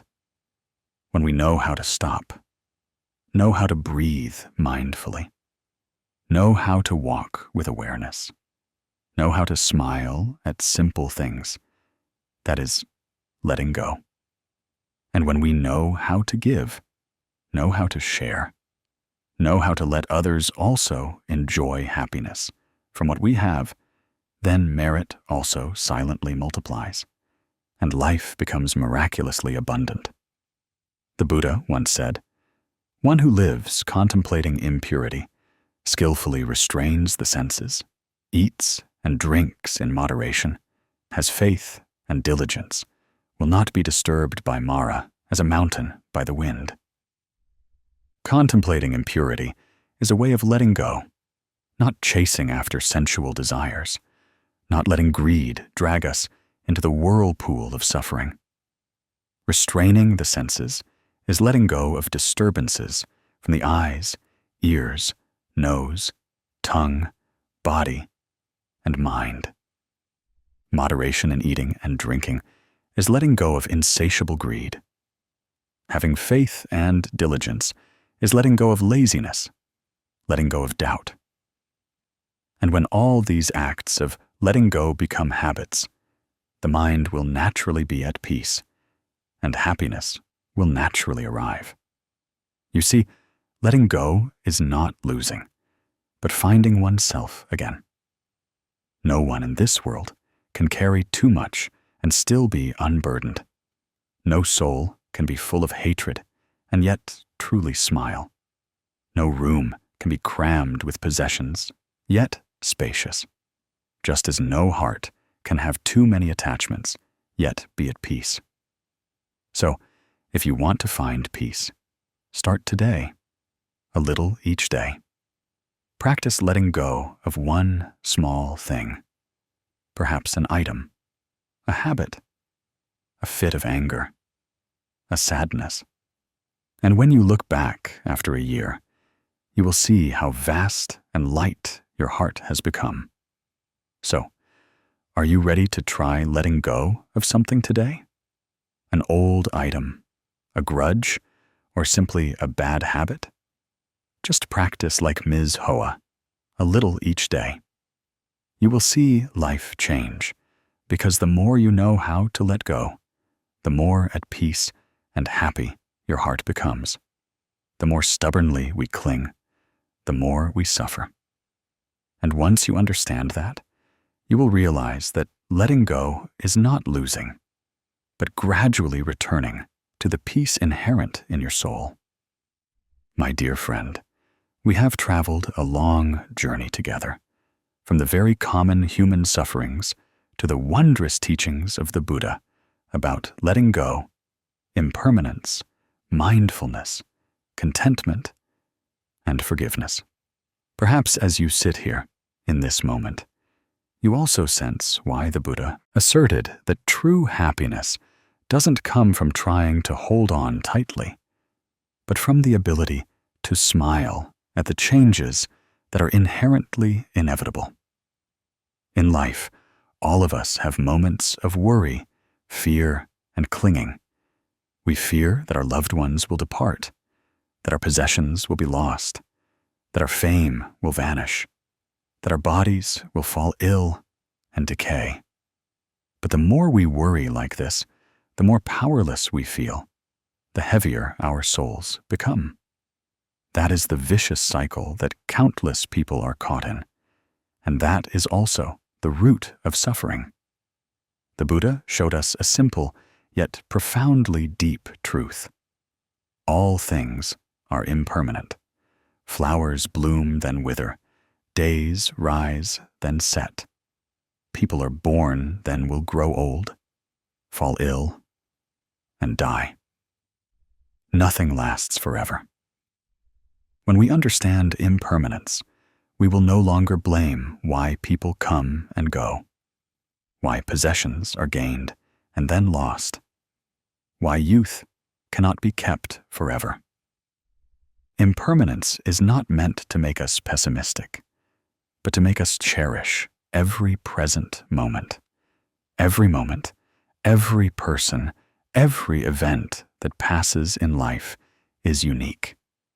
And instead of clinging tightly with the hope of keeping it forever, let's smile and be grateful when we receive them. That is the first step of letting go. There is a very short Zen story that contains a profound lesson. A Zen master and his disciple were crossing a stream. There, a young woman was struggling, unable to wade across. The master immediately carried her to the other side and continued on his way. The disciple, walking behind, wondered, his heart heavy, believing his master had violated precepts by having close contact with a woman. He walked all day until evening and could no longer bear it. He finally asked, "Master, why did you do that?" The master smiled and replied, "I put that woman down on the other side of the stream a long time ago. Why are you still carrying her on your shoulders?" That answer is the spirit of letting go. Many times the event has passed, but our hearts still cling, causing ourselves suffering. Just learning to put it down, our hearts will immediately feel lighter. Modern life also gives us many easy-to-understand examples. One person constantly holds their phone in their hand, fearing losing connection, to the point where they no longer have a single moment truly for themselves or for loved ones. Another person relentlessly harbors resentment towards friends, even though the event happened long ago. And every time they recall it, their blood boils. Another person perpetually nurtures regret for the past, so that the present is never complete. These are all forms of stubborn clinging and attachment. And with that, happiness remains forever out of reach. When we practice mindfulness, we clearly see that letting go is not something distant. Even in our breath, we can practice letting go. Breathing in, we are aware that we are alive. Breathing out, we smile and release all anxieties. In every meal, when we focus on the taste of the food, we are letting go of distractions. In every step, when we walk, knowing we are walking, we are letting go of the haste and rush that tire us. And in every relationship, when we know how to smile, how to forgive, how to give, we are letting go of the barriers preventing us from getting close to true love. There is another story, also worth contemplating. A king had a priceless gem. He kept it in a safe, admiring it daily for fear of losing it. But the more he held on to it, the more he worried. He couldn't sleep peacefully at night. And during the day, Whatever he did, he felt insecure. Eventually, he was exhausted, both physically and mentally. One day, he met a wise sage. The sage smiled and said, "The precious gem did not harm you. It was your attachment that destroyed your peace." Upon hearing this, the king immediately gave away the gem. From then on, he slept soundly, lived joyfully, and realized that the gem was not as precious as the peace in his heart. That story shows us that freedom is not in how much we have, but in how much we can let go. The practical lesson here is to practice living with contentment.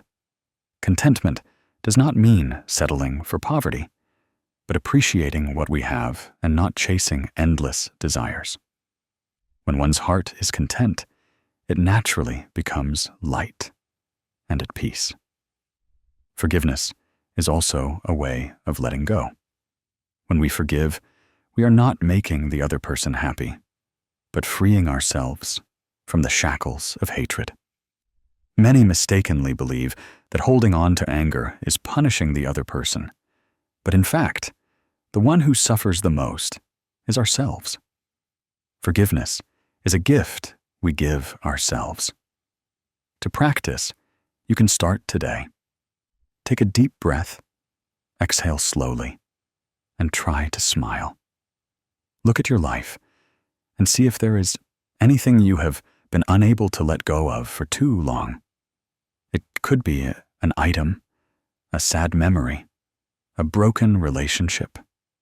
Gently put them down, just as the Zen master put the woman down on the other side of the stream. Then you will find your heart spacious, like the sky after the rain, light as a free-flying bird. In the Dhammapada, the Buddha taught, "Conquering 1,000 armies is not as great as conquering oneself. Conquering oneself is the greatest victory." Letting go is a way of conquering oneself, overcoming greed, overcoming stubborn clinging, overcoming anger and fear. When we conquer ourselves, we become free, and that freedom is true happiness. My dear friend, after all this, we recognize a clear journey. By recognizing impermanence, we understand that there is nothing to cling to. From there, we learn how to let go. When we let go, we can live in mindfulness. When we live in mindfulness, we learn to forgive. We learn to be content. And when we are content, we are truly happy. That is the path the Buddha pointed out thousands of years ago, and to this day, its value remains undiminished. Let me conclude with a simple image for you. Close your eyes, take a deep breath. Breathing in, your heart is at peace. Breathing out, you smile. In that very moment, you have found freedom. That freedom cannot be given to you by anyone but yourself, and you attain it simply by letting go. So, are you ready to step out from your own burden, to live peacefully and serenely as the Buddha taught? Happiness is inherently always here, just waiting for you to let go, for you